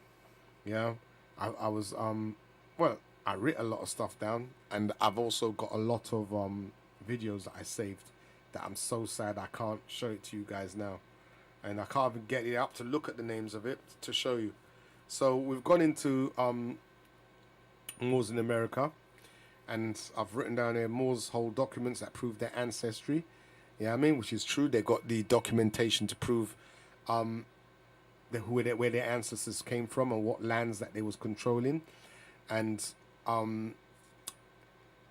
we've got America known as Morocco. You know, a lot of people find that contradictory. Say, how can they class themselves as an African country? It's probably just to signify the fact that the Moroccan area in Africa is like another office to them in America, and Amorica, or Amorican, as it was called. Yeah, Moors were scientific, spoke as well as lived like that. They used metaphysical language, which is what rap is now. Rappers use metaphysics, which is how the Moors spoke. Metaphysics basically is just trying to describe a spiritual principle and give it some physical attributes, you know. So that's all you're doing. You're taking something unseen and you're making it be seen. So that's why you hear a lot of rappers will say something like. It's like similitude. And even look at Isa, Jesus in the Bible, he was a great metaphysicist because he spoke in parables, you know. And a lot of people, you know, they don't understand that, you know, because he could speak in a way that the enemy couldn't understand it, but the people that was on his side understood, you know. And that's why he spoke in parables, you know. And that's a form of metaphors and metaphysics, right there. I told you about C. Freeman L. One great. I bow to his feet for knowledge, wisdom, and understanding. He's dead now. May he rest in power, and may peace be upon him. He has a slew, and I would advise anybody interested in this, just listen to the lot, because he breaks it down, and he gives you the science like it's a science that you can live, a science you can walk with, and it's applicable. Just like as we say, you know, I, self, law, and master. Once we say that, we affirm ourselves to ourselves that we are masters of our fate. You understand me? And we know this, yeah, I mean, because Allah gave us that power, you know, and that we know that when we say Allah and we look at ourselves in the mirror, we say arm, lega, arm, head, to confirm that is the case, you know. And then when we talk about God, we talk about governor, orchestrator, and destroyer, which is we've been very good at showing the destructive side of our nature. We now have got to start showing the generating side of our nature and the graciousness of our souls. These are the things I'm gonna go on about, because this is what we're fishing for: the greatness of our spirit and ourselves, and the greatness of our future, of how we can make this future so beautiful.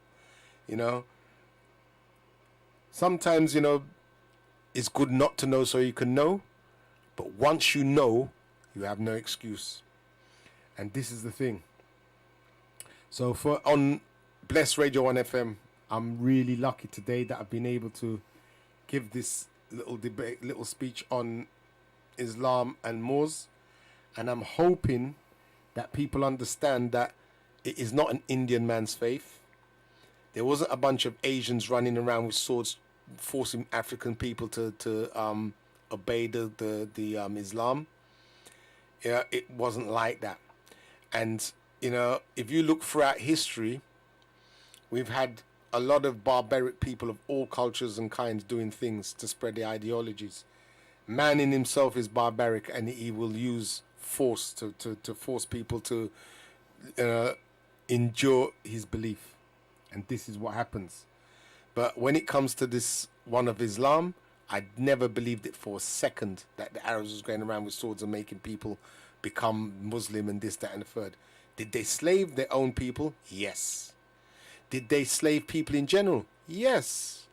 As we know, even with Moors, we enslaved Europeans. We gave them their names. You know what I mean? And a lot of Europeans won't like to hear this.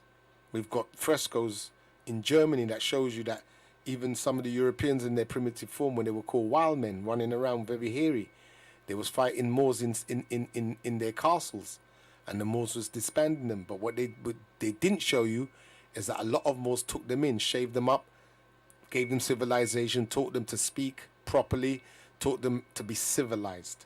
You see? So there's, you know, and there's a lot of this that people need to understand. And I think, you know, with what's going on with us as peoples today, a lot of it could be karma for what our ancestors did. Could be. It could be. But it could be also that we're just ignorant, and we do need to understand what our ancestors did. And if there was anything wrong that they did, we can correct it now as we have the chance, you know. But, you know, it doesn't mean that we're going to dog our ancestors, neither, because I'm not going to do that, because I'm grateful that the Moors came around and brought high culture and civilization. Just as I showed you my gratitude about Rastafari, I'm grateful to all my Muslim brothers and sisters that are out there looking for peace and looking to the salam of Allah, instead of looking for the wars that's out there and the bad living that's out there to draw you in, you know. But also, at the same measure, I have to shout out my Somalian brothers and sisters. You know, they're doing the deen strong, but a lot of my Somalian boys, they're a bit rumbustious. And they got to understand that the Quran, what's written, live it, yeah, and treat everybody with respect, because we're all one. As he said, from one clot of blood, he made us all. And we could talk about where we made Europeans, because a lot of Moors, I know a lot of deeper science and how certain things happen with certain people, but that's not important. You know, we're looking for things that unite everybody together and what can hold humanity together. You know, and if I did have a prescription pill for humanity, I would have told them take it. Islam would be probably one of the best ones. And a lot of people won't like it because of they've seen examples from Muslims that hasn't been living up. And it's just like if you see anybody that's not living up in their faith, you know, it is a deterrent for some people. But, you know, some people use anything to be deterred. But, you know, that's, you know, we're big enough in mind to see that just because somebody doesn't live up in their faith, it does not mean the faith practice is wrong. You know, I've seen some excellent people from Judaic faith. You know, I'm working with one brother now who's white and he's Jewish or Judaic, and he's living up. You understand me? He's living up, and he's living up because he respects humanity. You know, just like I see my black brothers, my Moorish brothers that's been devoting their lives to giving knowledge, wisdom, and understanding.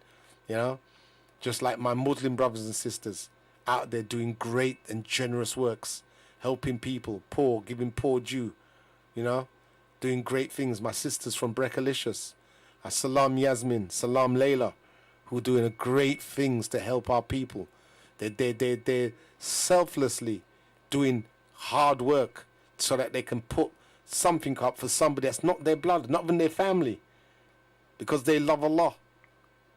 And that's why, for this reason, I'm saying today's a special day for me to salam them. Probably there's a reason why none of these, inshallah, that the stuff I wanted to come up never came up. But, you know, I have to say, you know, to my sisters and all my brothers that's out there doing the good job, salamu alaikum. And another note, even the people from Judaic faith, they say assalamu alaikum. And as I was trying to break down to you that everybody was speaking Arabic, Christian, Muslim, and Jew. So, you know, this is something, if you don't believe me, you can get all of the literature. You can go to look at the ancient manuscripts of the Hebrews, and you'll find that they was actually speaking and writing in Arabic, and you can actually find out that the current form of Hebrew or Jewish language is basically been made up by a guy I'm going to get his name for next time. I'll tell you his name. He writ the language, gave it to them, and he claims he took it from the remnants of Arabic he found in the original Judaic language. So these are things you got to know, because knowledge is power. It frees the mind and soul. And this isn't knowledge according to my world and what I think. This is what is independently of if I live, die, or whatever. It doesn't, it's not around me. This is what is written. And people need to do more research before they talk, because it's stuff about it being, it's been the longest misnomer and stereotype that Islam is an Indian man's religion. It is not. And I'm going to repeat this again. No way, shape or form. If it was to be given a tribe's religion, it would be the melanated tribe's religion, the black man. You see? And you look at it even down to Urdu, the making of Urdu, washing yourself before you pray, is things we do naturally. You understand me? But I could see it as a good system for the uncivilized and the ones that do not know they need to wash. And I believe, when this system of Islam came up, it was for these people in particular to help them, because a lot of Moors would have known these things already, and a lot of my people living in Africa already knew these things. So I believe a lot of the people in Africa that came into Islam came willingly, and they weren't forced. If you look at the Mali Empire, the Songhai Empire, Muslim, the Kaita family, Muslim, where they even got a singer, is albino, called Salif Kaita. His family goes if you trace his lineage right back, you'll find that this brother comes from a strong Moorish Muslim family. So, and these things are the things that's going to throw away this old argument of the Arab enslaving poor Africans and making them do things they don't want to do. No, even down to like now, what's happening, how they got our people in certain countries, like, as I said, Libya, where they were slaving my own people. I'm really mad about that. But at the same measure, what are you doing amongst these people that that are racist? If you know these people ain't right for you, why are you in their land? They're not. We know it's not really their land, but why are you around them? It doesn't make sense. When I see all my Nigerian brothers and sisters in Italy or in different lands where the people don't too respect them, what are you doing there? You don't need to be there. So you can, this is down to you, and it's down to your minds where you bring yourself. And when you put yourself in a position, then, you have to work it out. Why you are in that position. So that's for my own people out there. We do things, we put ourselves in places we don't need to be. And we know what the thing is. So, yeah, I thought I'd give this one out today to get rid of that stereotype about us being like the Asian man's plaything and under his jurisdiction. We're not. You'll find a lot of these Sunni Muslims that are following the Sunnah will soon be having to wonder, are they going to join the Pope of the Vatican? And if they do, then what is their relationship going to be with Allah? They better understand it and read their Quran. Because you see, this thing about the Sunnah, and they say it's the Sunnah of the Prophet, we can only guess the Sunnah of the Prophet. It wasn't about the Sunnah of the Prophet. It was about the message that the Prophet gave to people. That's what it was about. The people have taken this thing to make it mean something that it didn't mean, and making you follow the ways of people. And, it's what you've got to do. You've got to use your mind.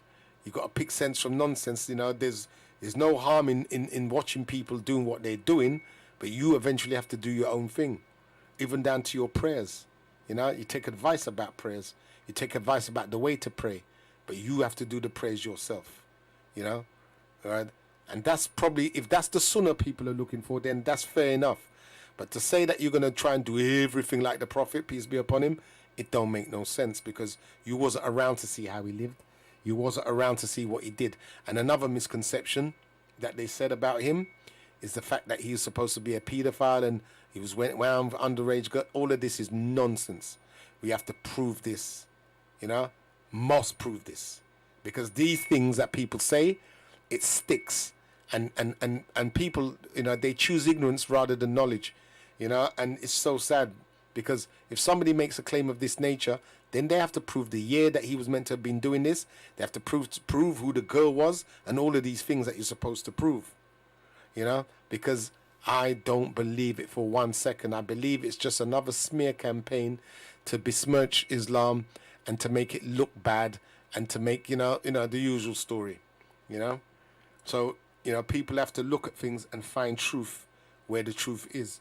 And if something is a rumor, leave it where it is. If you cannot prove it with scientific fact and empirical data, then just leave it alone. And don't even start uttering it and mentioning it and making it have life, because ignorancy, it spreads faster than good news sometimes, and it's just terrible. So I thought I'd address that for all the brothers out there and sisters out there saying that they wanted to know about this stuff, about especially from the people that have been saying the things, the stereotypical things they've been saying.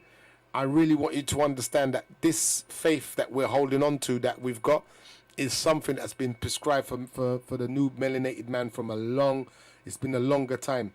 And that's why I wanted to link the Tartarian thing, so people would have seen that Tartaria is even older than the rules of the Moors.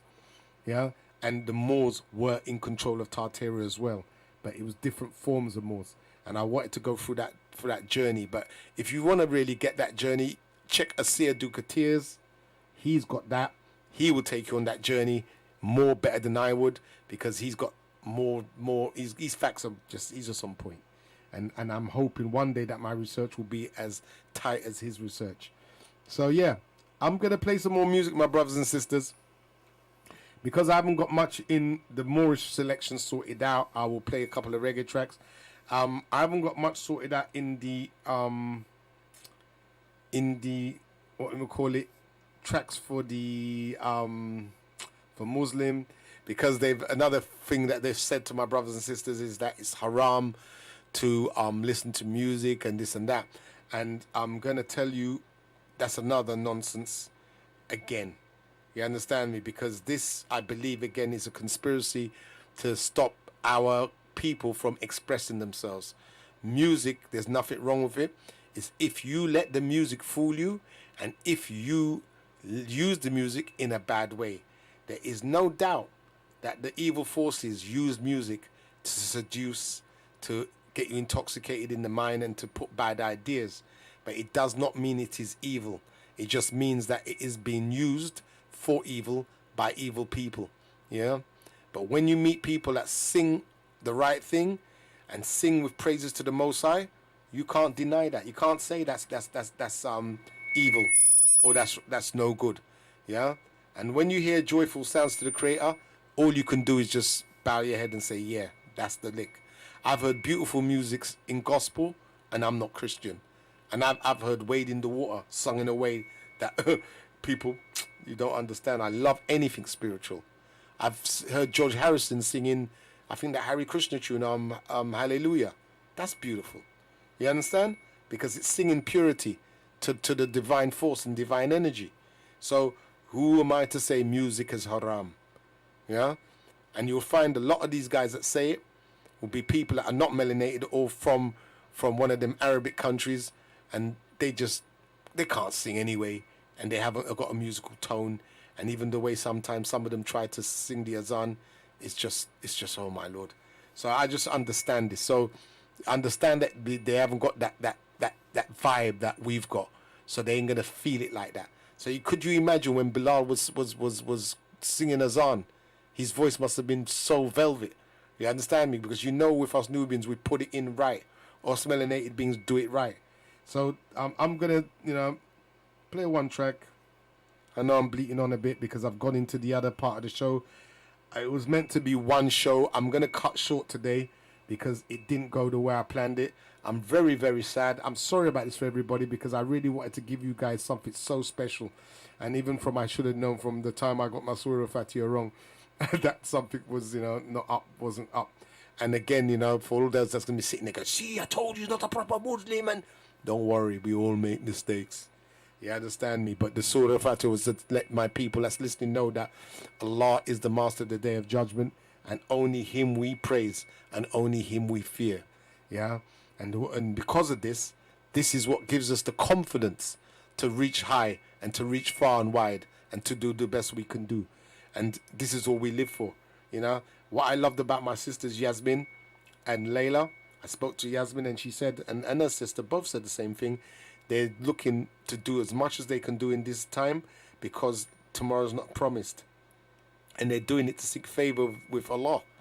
And you can't get no nobler than that. I'm really, really proud of those young ladies. I'm really, really proud. And I'm proud because even me as man and a lot of my brothers I know, we're not stepping up like that. And, it's making me realize I have so much more to do. So, I'm bigging up all of my Muslim brothers and sisters, those that give charity, most importantly, those that give their time, those that do not follow the stereotype of what's been promoted of like mullaish type, ranting and raving type, fanatical type people. That is not the case. Musalam is people of peace. Assalamu alaikum to the world as we bring peace, love and harmony. And I'm going to drop 2 tracks so that you can see, keeping in line with this. I'm going to play track. I played it a couple of times, but I'm going to play it again. It's called Natural Love by Natural Mystics.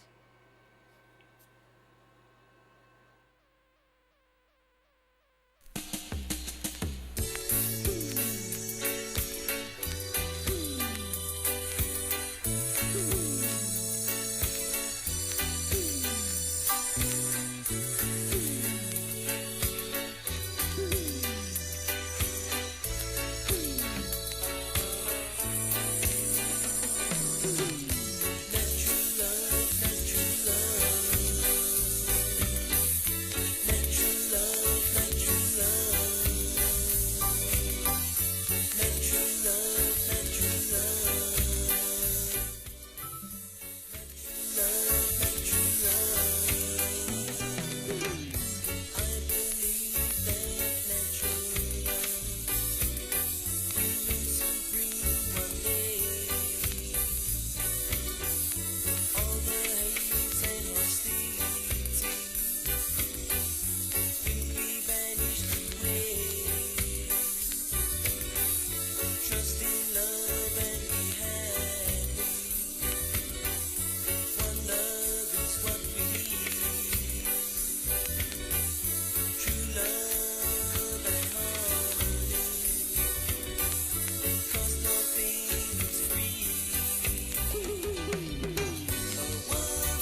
menina baiana tem encanto que Deus dá.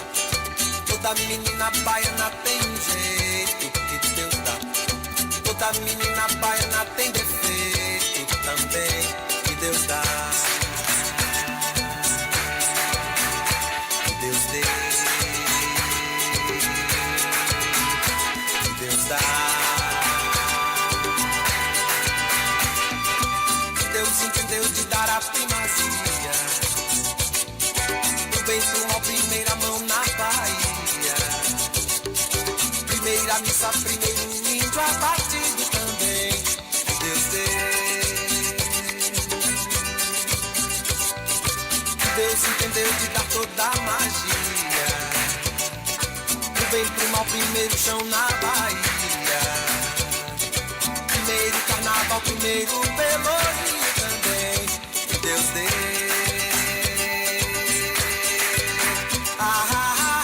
Que Deus deu, Oh, oh, oh.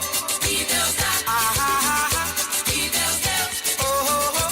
que Deus dá, que Deus deu, Oh, oh, oh.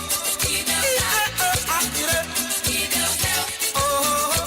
que Deus dá. Toda menina baiana tem um santo que Deus dá.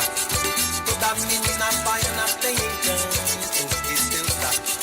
Toda menina baiana tem um jeito que Deus dá. Toda menina baiana tem defeitos também que Deus dá. Que Deus dê. Que Deus dá.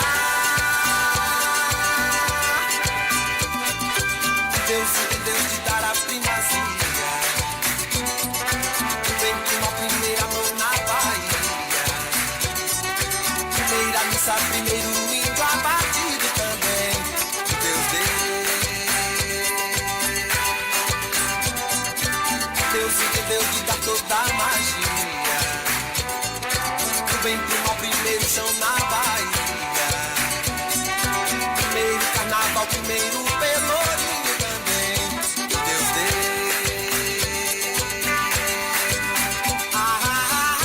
Que Deus deu, Oh, oh, oh. que Deus dá, que Deus deu, Oh, oh, oh.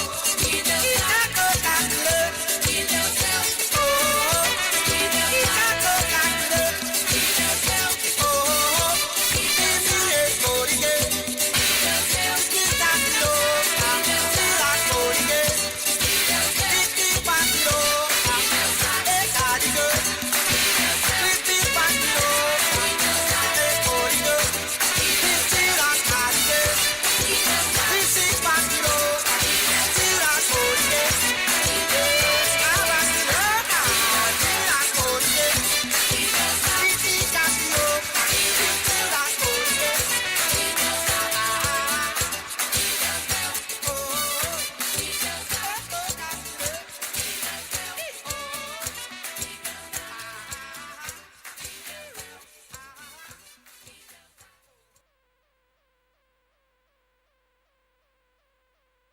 Peace. Prince Paul's the name, and I'm here to break down the...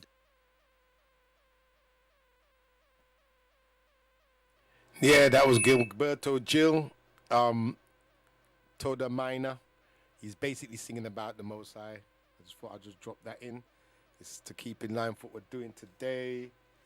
I'm gonna play one more.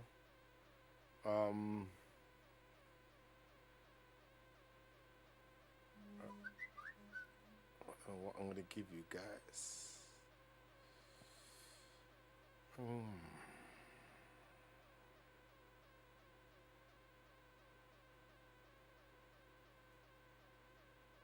I'm gonna play what I should have played last time. Wayne McCarthy and his Disciples, Universal Harmony.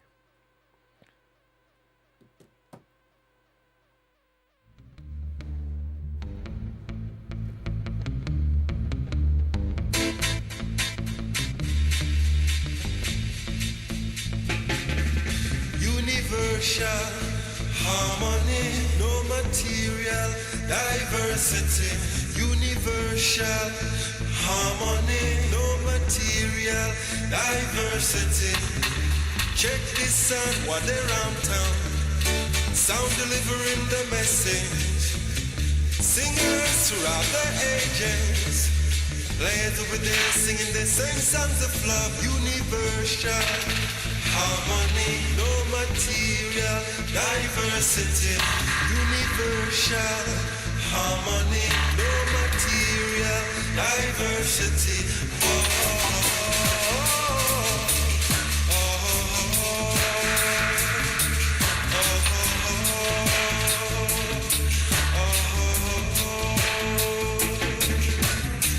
Now shouldn't it be that we're all taking care, just to see what there's to share? Make your work so fun and clear. Come on, touch it, whoa, let's go there. Universal harmony, no material diversity. Universal harmony, no material diversity.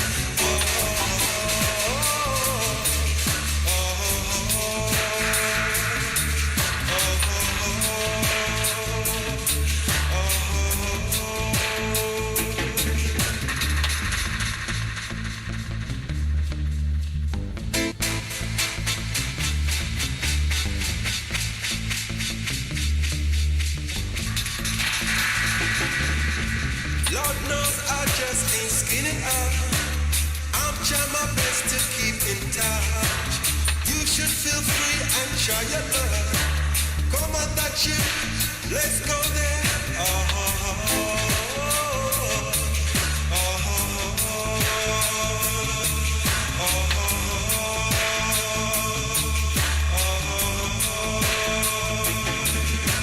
You know we all should be taking care, just to see what there is to share. No, you just can't be so unfair. Let the whole world know, let it get to share.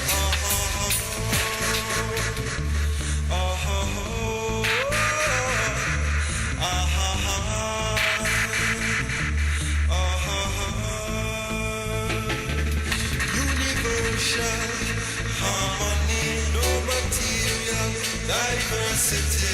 Universal harmony, no material diversity. Check this out, what they're on turn. Sound delivering the message. Singers and players throughout the ages. Eight players with it, singing the same songs of love. Universal harmony, no material diversity. Universal harmony. Yes, for all my people of the universal love and harmony. Your brother Abz, brother Abdullahi, whatever name you're gonna know me as, I send this love to everybody. After today's talk, then, I just wanted you guys to the synopsis of all of this is basically Arabic language isn't strange to our tongue. So do not let people fool you, making you believe that we're speaking foreign dialects. It is all dialects come from us, just as all names came from us. Even that old one about we have slave masters' names, we do not. We were the original masters. So what names we gave to our slaves, they ended up giving it back to us. That's all. So we basically, it's like karma. Whatever you send out, you get back. We slaved, we were slaved. Come on. You understand me? So, you know, this is not hard to work out. Yeah, I mean, we have a responsibility on this planet to understand every single thing that has passed so that we can prepare our future for our children in a better way. Now, even like the way that the globe has got everybody fighting each other, hating each other, color, even me sometimes like, oh, that guy, and I'll name the tribe of the guy and then be horrible, say horrible things. It's not doing nothing because we've been given a way forward. Like we've been given Rasta, which unites people together. We've been given Islam, which is a uniter. You know, I love Islam, and I would have loved Ras and Islam to come together because they're doing so much, literally the same thing. It's just that, and they classed, was it Ras as an Abrahamic religion, or based on an Abrahamic religion? Then it's even better for them because you come into that in the ways of Abraham. We know in Islam as Milatu Ibrahim, in the ways of Abraham, the old ways of Abraham, and to the new ways of Abraham, which is now Islam. You're still gonna have to learn Arabic at some point because that is the language of your forefather. you know. And a lot of brothers and sisters ain't going to want to know that, but this is it. This is your heritage. Whether you want to accept it or not is up to you, you know. This is all part of the plan to draw all the lost sheep together. And people will think, oh, the Jews were the chosen ones, and the chosen ones are the ones that take the knowledge and do something with it. And you're going to find these chosen ones will come in different denominations. So you'll get some Ras that are chosen, some Muslims that are chosen, some Judaic people chosen, and some Christians chosen. So, you know, it's not about this one particular set of people. It's going to be people, and you know, and where people might think, because I've been, you know, definitely extolling the greatness of my melanated people, but it's not just going to be melanated people getting through the gate. It's going to be people of all nationalities, of any color that has done right, that has done. Just imagine there was a being that come from another planet and it couldn't see you with eyes. Just imagine. And his job was to get rid of people that weren't right. But he had no eyes to see color. He would be looking for something else, you know. And there's an energy we carry inside of our body that they can see through Kirlian photography that shows you the colors that you generate in your heart and in your soul, in your chakras. So if you have a lot of love in you, it generates a certain color.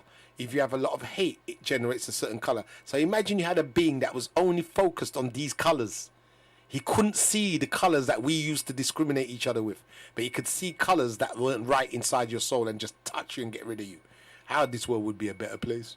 You know, we got to look at things for what it really is, because even me now, when doing this piece today, it's going to make me respect all my brothers from different tribes a little bit more better, because, you know, sometimes you need to be grounded and, you know, humbled, you know. And I think this happened today with me not saying surah, because it's hurting me about not saying my surah that I say every time, and I couldn't say it for my people, but I'm going to say it, trust, because this is what we pray, and my Lord wouldn't, you know, he wouldn't rate me if I didn't make an attempt to say the prayer again. So that's what, before I go, I'll say this.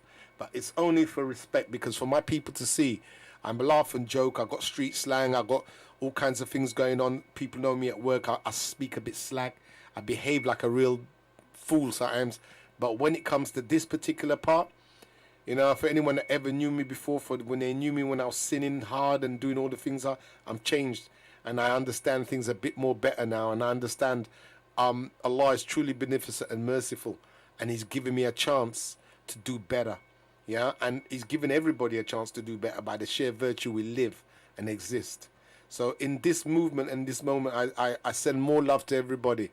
And I send loves to each and everybody of all religious denominations and all spiritual movements. Because anything that move good in the spirit, move good in the physical. So we just big everybody that's doing the right thing up, in the hope that we can get together, love together, work together. Unity of the planet is important. Unity of all tribes is important. For what's coming down soon, we're going to be tested to levels we never ever thought we'd see. We need to be united. We need to unite with each and everybody. Even if the person come from Mars, Venus, it don't matter no more. You know, because once you hear, I've given you this one about Lord of the Worlds. That means every single thing is made by His grace, and we have no option but to join. Yeah, they even said to you that even the Quran sweet so much jinn the jinn lives in the same planet as us, but on another dimension. Then it's sweet the jinn so much they wanted to know where that Quran come from. Yeah, to show you that it's metaphysical. Every single living thing that lives knows that there's a higher force that has made it. And it's just for us to be like honest and say that we're still on the search. Nobody's got it perfect. I've chosen this route because I've had many mysterious things happen to me in my life. Things that I wish I have time to tell you guys. Things that you know, I can only tell you, I know it's only the higher force, Allah, for me. Because I've been to countries where I've had rifles pointed in front of me. I should have been shot. I've been places where things should have happened to me. It never happened. I've been lucky by His grace, His mercy and leave to be alive. And I can only tell you that I've seen mystical things. I'll go shop and be thinking, and this happens to me in a year. I'd say this happens to me about 10 to 20 times. I'll go shop with about some change on me to buy whatever I'm going to buy. And I ain't know how much I got in my pocket exact. But when I pull out that money, it's always exactly the amount for the thing that I'm going to buy. And I say, what is the chances of that? All right, once it could happen, you could say yeah. Twice it could happen, you could say yeah. But I can guarantee you, with me, this is a regular occurrence. And I'd definitely say more than 10 times in a year. So that's for me. Like, I know there's a personal savior for me. You understand? His name ain't Jesus. His name ain't Muhammad. His name's Allah. You know what I mean? For me. And for everybody's got their one. You understand me? But I only go by what I know has worked for me. And I have to testify today because I've been lucky and charmed in my life. And I've been lucky to have so many children and all healthy and strong and all handsome and beautiful. I'm lucky to enjoy the privileged life of life itself, in the fact that I'm near 60 and I'm as strong as I was in my 20s. I bear witness that the God I serve, and I don't serve him as well as I should. He's blessed me with so many great things and opportunities. And I believe everybody on this planet, we're here, we've been blessed. And we don't understand how deep this blessing is. But for me, I can only tell you, like, if I was to tell you like a tip, like if you like, I go to the bookie and I saw a horse, I know that's going to win. I'll tell a man, boom, that's the horse that's going to win. Because I'm a man, I'll do that. And if I see a brother and I say he's failing in this, but I know if he done that, that would work, I'll tell him. And for me, in my life, what helped me, it might not be the same for you, but since, I came into Islam, I haven't been like a devout Muslim like everybody else. I still take a tipple of alcohol and stuff like that, and do certain things that would be regarded as haram, and I'm fighting to get it right, because I'm not here to pretend that I'm this gracious guy that knows all this stuff. And no, I'm not. I'm just like everybody else, struggling to get it right. But the moral to the story is this: is that we're here to free our souls and to purify our minds. And I think the only way we're going to do it is by being honest. If you don't know something, say what you don't know or you want to know, and don't be scared. You know what I mean? You must venture. You understand me? Look. And that's why I would advise, prescribe Islam for everybody, because it advises you to read and study. It encourages you more intellect. Ever since I came into this faith, I've become a lot more knowledgeable. And I have learnt so much things because I read the Quran. Now, some people say, oh, well, your mom and dad will tell you to read and study and this and that. Yeah, they'll tell you. But when you've got a spiritual practice that makes it mandatory for you to do that, it helps. It wipes away ignorance. And that's why any proper somebody that's a Muslim, somebody of peace, would be knowledgeable. They wouldn't be racist. They wouldn't be judgmental. You understand me? They wouldn't be asking questions like, oh, when was you converted into Islam? Answer someone. In hindsight, I should have just said inshallah and just left them with that. Because I find it very, very condescending. And for all the racist brothers and sisters in this faith, you better check yourself, because it ain't gonna do you no favors in your day of judgment. So everybody, and some people will say, well, we're not so the judgment thing and this and that. That's for those that believe it. I'm saying this for, because I genuinely believe it. I've seen it happen to people already. I've seen things where a man will be bigging himself up and saying these things, and I'll say, but bruv, what happened if this was to happen? And as soon as I've said it, the thing happened. The thing happened right in front of me, and I've been seeing that same brother that was exalting himself, just looking like a complete fool. And it's happened to me as well. Enough times. Because the word of God is serious. It's not something that is to be played with, and his movement is real. And, you'll hear me call upon goddess and that, but now I'm calling upon my daddy first, because I know that that's where I'm seeking the mercy from. But I don't let it be said I don't believe in the feminine aspect. I definitely and will always do that. You know what I mean? Because I believe in, my belief. That's my personal belief. And a lot of brothers and sisters in the faith will say, oh my God, astaghfirullah, this guy's got different. No, that's, you all say what you say. I know what I know. I go with what I know. But right now, today, I'm bigging up Islam for all of the Muslim brothers and sisters out there.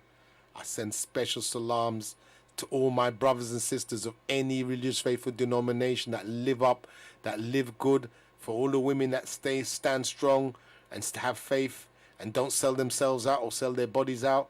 And the same for brothers too. In a time that has got so many temptations musically, in all different dimensions, it's you know, it's hard to stand up and be right and to be upright.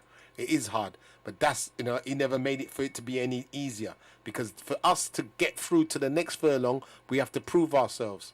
If I want to be a top painter and decorator, I've got to up my game. You understand me? And I'll be tested to up my game. If I want to be a top plumber, same thing. I've got to up my game, and I have to be tested to up my game. So life is about a series of tests that you must take for you to up your game. You up your game of understanding, up your game of love, up your game of being a better parent. We're all here every single minute, second that Allah has given us is to up our game and to become better than what we was before. So, you know, it's like the trials of humankind, as the Quran has told you. He's put different beings on this earth and trialed them for a while. He says an appointed time. And after that appointed time, then the judgment is meted out. And people look at judgment as a bad thing. It might be a good thing, you know, where you went wrong, so you can come and correct that. You understand me? Because we're here to learn. Earth, the blessed place called Earth, is a giant university that we have come from all walks of life. And I believe all types of beings come here so that they can take their exams, so they can see how far they are in their evolution towards Allah. How we're going to get nearer to the grace of Allah and to the mind of Allah. We're here to try and learn this. You know, you could say Allah, Yahweh, whatever name you want to call it. You know what I mean? But it's the heavenly force, the creator, the one that is praiseworthy, not man. Because even as a Moor, I could say, Allah, I'm Allah in the flesh, but I can never be Allah in the spirit. You know what I mean? In the flesh, with the limited abilities, yeah. But in the spirit, is only one. You know what I mean? And that one I do know. You say, Qul huwa Lusaman lam yalid wa lam yulad wa lam yakun lahu kufuwan. I'd say I'm one. I beget not, and nor am I begotten, and there's no like unto me. So he's basically saying that he's only one. One he is. He does not have sex, and nor does he make babies. Wow. You know what I mean? And there's nothing like him. So, you know, that will shut me off with my God's bit for the minute. You know what I mean? But yeah. And, you know, it's these things that is to ground us. Because that's what I love of Islam. There's lots of little sayings to ground you. There's lots of things to remind you about your deen, your path, and the way you got to go. So for me, like, you know, I've got to let my people know that there's nothing wrong with this. Don't let people fool you and make you believe it's an Indian man who's going to subjugate you, and the minute you take your shahada and then put you in a mosque and make you dress like him. If you want to dress like him, it's up to you. But, you know, remembering that we are melanated and we have a culture, yeah? And much as Islam is a way of life, you bring your culture into your way of life. Make sure you remember that. Because there's too many of the brothers that do behave like they're Asian and start bending their back and, you know, shaking their head and moving around. No, you're not. That's not you. That's them. You understand me? Even the way they pronounce certain words in the Arabic is not the way, you know, that's not the grammatical way. When I was learning Arabic, some of them mans was telling me like, as what Afwan meant thanks. And I was actually going around when people were saying stuff to me, I was going, oh, Afwan. And if somebody said, told me like done me a favor, if I asked for a direction and I knew they were Muslim, I said, oh, Afwan. And I was wondering, you know, these people just looking at me like I'm an idiot. And by that time I went to Egypt, and they told me that's nonsense. You know what I mean? And a lot of the words I was taught by these Asian brothers in Luton and that, it was a bag of nonsense. They didn't even know the Arabic, but they're telling people stuff. Until I learned the Arabic, a little bit of the Arabic, then I realized, oh, I was saying stuff wrong. And I was getting it wrong because, you know, I wasn't learning from the right people. You know, I found that they say that the sweetest Arabic is spoken by the people from Yemen and stuff like this, you know, and could possibly be so. But I do know that when I hear my melanated people speak the Arabic, it sounds so sweet. And I know it's with them because, again, they were the Caliphs. And I'm going to go on about this so that all these other hating us Muslim people out there that don't believe in unity and don't believe that the melanated people are special, then good luck to them. You understand me? Because the secret hate that they have will only just spill, and Allah will deal with them because he knows what they don't know. And we're not here for that anyway. But it does bother me it bothers me a lot because they've got no excuse. They've got no excuse to be like that because they've been given the perfect form to operate with. So I don't understand, and I don't want to understand. That's not for me to go into. But if we do know any people like that, we distance ourselves from them, and if we can help them with something to remind them what they're doing is wrong, it will be even better. But just let it be known that the Islam is not racist, and if Allah has called His melanated people caliphs and gave them this planet as dominion, to have dominion over, who are we to argue with? Yeah, who are we to argue with? Why harbor hate for who Allah's chosen? Even when in the Quran says, He was telling, like, the shaitan was saying, the Iblis or whatever his name was at that time was saying, and the angels were saying, you're going to make man to create mischief and mayhem. And he said, I know what you don't know. And then the shaitan was very jealous because he saw how there was a man was getting made and the special care Allah was taking with him, and he wouldn't bow. You know what I mean? Because he thought he was made of superior stuff. And that's something, it's a lesson in all of this to show you that, you've got to humble yourself, and you've got to humble yourself to what the plan is when the plan's been made. And, for those of us melanated, we had to humble ourselves to know that we was in control of a planet and then we lost control. Now we're being controlled. And that's because that when we did have that steering wheel to steer, we didn't steer correctly. We didn't. Some of our ancestors sold out. Some of our ancestors was going towards the shaitan side, doing shaitan things. We call them dirty Moors. Some of them was abusing the position of power that they had. And everything, it comes full circle round, because after that you get to see that the time you abused, you've lost it. And that's why Allah said He gives it to another nation and tribe that's going to do something with it. And that's why it has to pass round. The Chinese have to have power. The Europeans have to have power. Everybody gets their power. You know what I mean? But it has also been said in Quranic revelations, because we do have like revelations similar to Bible and stuff like that, and certain prophecies, and it has been prophesied that after the red man takes power, which is the Chinese, the black man is given back his power. So it's just inshallah before our national glory is restored. But before it is restored, our people has a lot of soul searching to do. They have to do a lot of home cleaning and stop accepting things that are bad and covering it and pretending it's good, and stop watching what these people, the elites in position, using TV, media and all the things to brainwash people and make them believe wickedness is fair seeming and right. We don't want that. We don't want our young girls growing up into the ways they want these girls to grow up. We do not want our young men growing up and changing into women. We do not want this. We do not want our young women growing up and want to change into men. We don't want this. We want people to look at things in the correct manner and say to themselves, you know what I'm seeing is different to what I've been taught, and then reject what's been forced onto them. Because you can do that. But too many of us, we accept the ways of the evil too quick, and we justify it as well. And there's a lot of so-called Muslims that are in love with technology, in love with what these elites are giving them, and will sell out in a minute because they've actually put material possessions over their master and Lord Savior, Allah subhanahu wa ta'ala.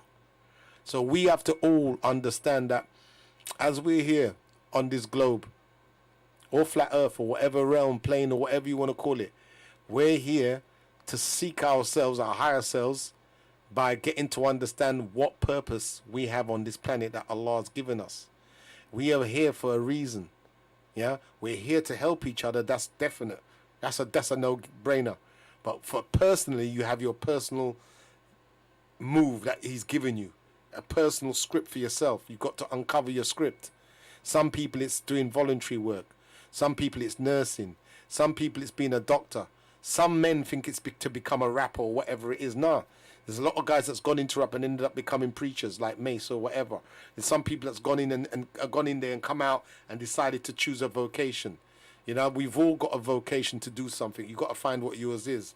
But you will find that the more it is towards helping the earth in some way, whether to stop pollution, whether to bring, highlight the plight of females that's living bad, of female circumcision, or whatever, you know, you will find that because there's so much ill in this planet, there's so much to do.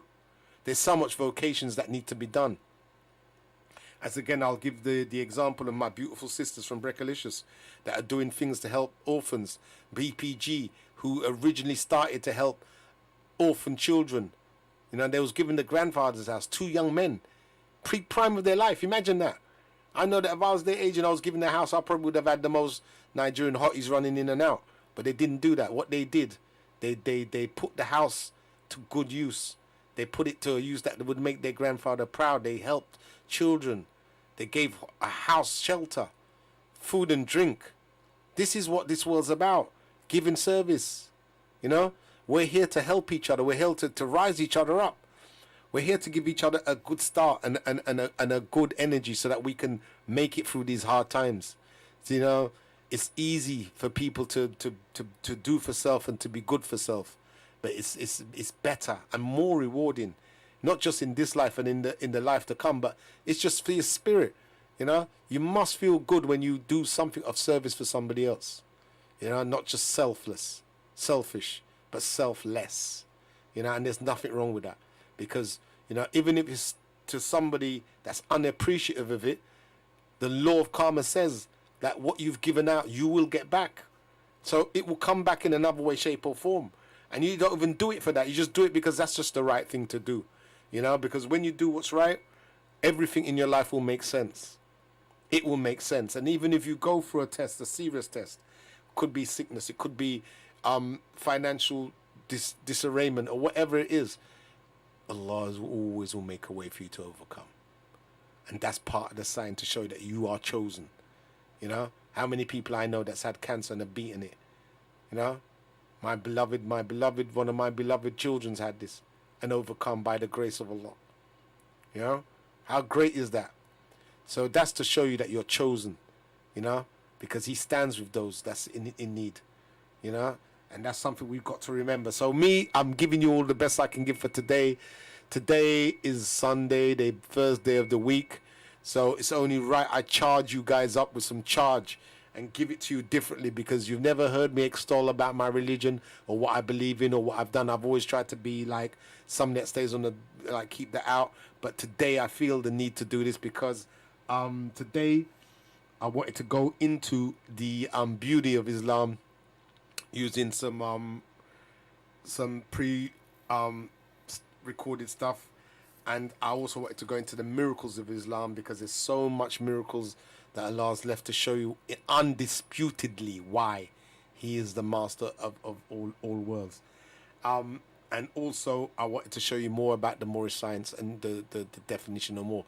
I am going to revisit all of this again, and will come more armed and prepared. And I know you hear it from me every week. Well, come more armed and prepared. It's a process. It's a work in progress for me. Please bear with me. I'm trying to get this correct.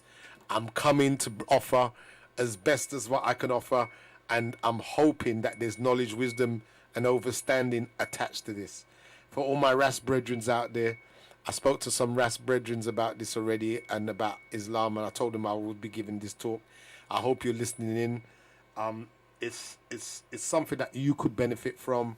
It's something that you could take and actually turn into your own way of life and add some beauty to it. Because as I say, Ras is really, to me, is literally living it, you know, the way it's meant to be lived, you know. And I'm not, and my Muslim brothers and sisters, obviously, that are doing the right thing has got it under pat. But I'm just saying, I big up everybody that's doing the right thing. And we just all want to get together, compare notes, and see how we can work together and live together and love each other. Because it can be done, you know. It's not hard to do. As I said, I've got a brethren that's Jewish, and I like his style. And he's never ever told me, it's another man told me that, but I don't care, because he's got such a good heart. He speaks the right thing. He's got the right. He's a peacemaker. You know what I mean? So it's important that we get rid of all banners. That's why I said I'll bring my banner out, but just so I can dash it down again, because I'm not going to really mention too much about it. It's not that important. That's why I didn't think it would have been important for me to mention that my full name is Abdullah Mahmoud. And some people know me as Tony and this, that, and the third. And no, I didn't really need to go there. But I thought today, since, I said I'll touch down on Islam. And since I did tell a couple of my peoples to listen in, I'll break down what I believe. So now I'm coming near to the end of my move, because I think I've said more than enough. I shall now go and say Surah Al-Fatiha for my people. I've said it in English at the beginning when I messed it up, so you can just go back and listen to what the English version is. I will say it because it's a prayer I say. It's something that I mean, and it's something that is good for us to remember that, we have a Father divine that has made us all. We have an entity called the Creator that has made every single thing for us and loves us. And, he's got plans for us, good plans for us. So anyway, I shall say, Bismi Allah el-Rahman el-Rahim. Alhamdulillah Rabbil Alamin el-Rahman el-Rahim. Malik Yawmiddin Iyyaka na'budu wa iyyaka nasta'in. Ihdina as-siratal mustaqim siratal ladzina an'amta alayhim ghayril maghdubi waladdallin. Ameen. And that is that. For my brothers and sisters out there that's listening in, I say Salaam Alaikum. And to all my brothers and sisters, I still say the same Salaam Alaikum. To all my Jewish brothers and sisters, not Jewish, my Judaic brothers and sisters, I say Assalamu Alaikum, because that's how they drop it. And to my Christian brothers and sisters, I say Assalamu Alaikum, because if you truly are a follower of Jesus, then do your research and find out the language Jesus spoke, and find out the movement Jesus was really on. And then you will understand this a little bit more better. We're all one. We're all here to love each other. We're all here to do the right thing. So I shall sign out with a couple of tracks. I'm cutting short a bit today. Next week, I'm hoping to have my Russian brethren over to go and give us some talks on Alexander Pushkin, and to give us this knowledge about Pushkin, because a lot of people do not know Alexander Pushkin revolutionized Russian literature. So, and he was a black man, probably about my complexion, but nonetheless identified himself as black, saw himself as nothing less.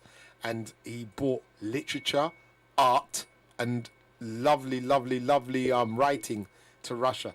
And I heard it even changed the dialect. So it will be very interesting this next week, because as I like to try and keep it interesting, keep it moving, and keep my people motivated as to the fact that we as black people, we're just scratching the surface of our greatness.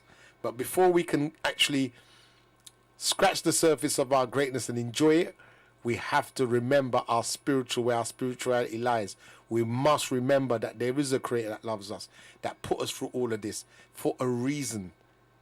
Nothing is without reason. Everything has its reason. So with this being said, I shall play a track. There's so much tracks I wanted to play as well, oh no. But I can't. I'll play this one.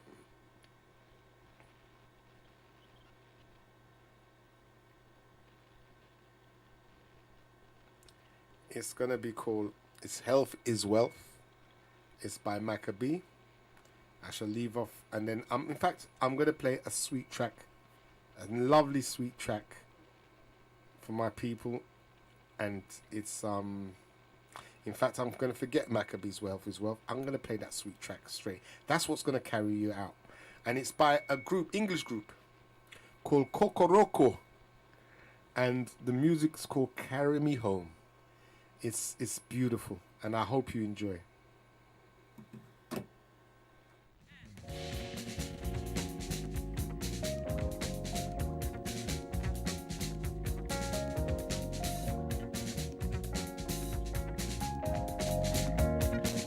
Till then, I'll speak to you guys next week. Have a prosperous weekend. What's left of it. A very good week. Health and strength and energy. Great blessings for you all. I wish only love to everybody of all nations, all creeds, all kinds. Peace, love and harmony from Brother Abz. Peace out.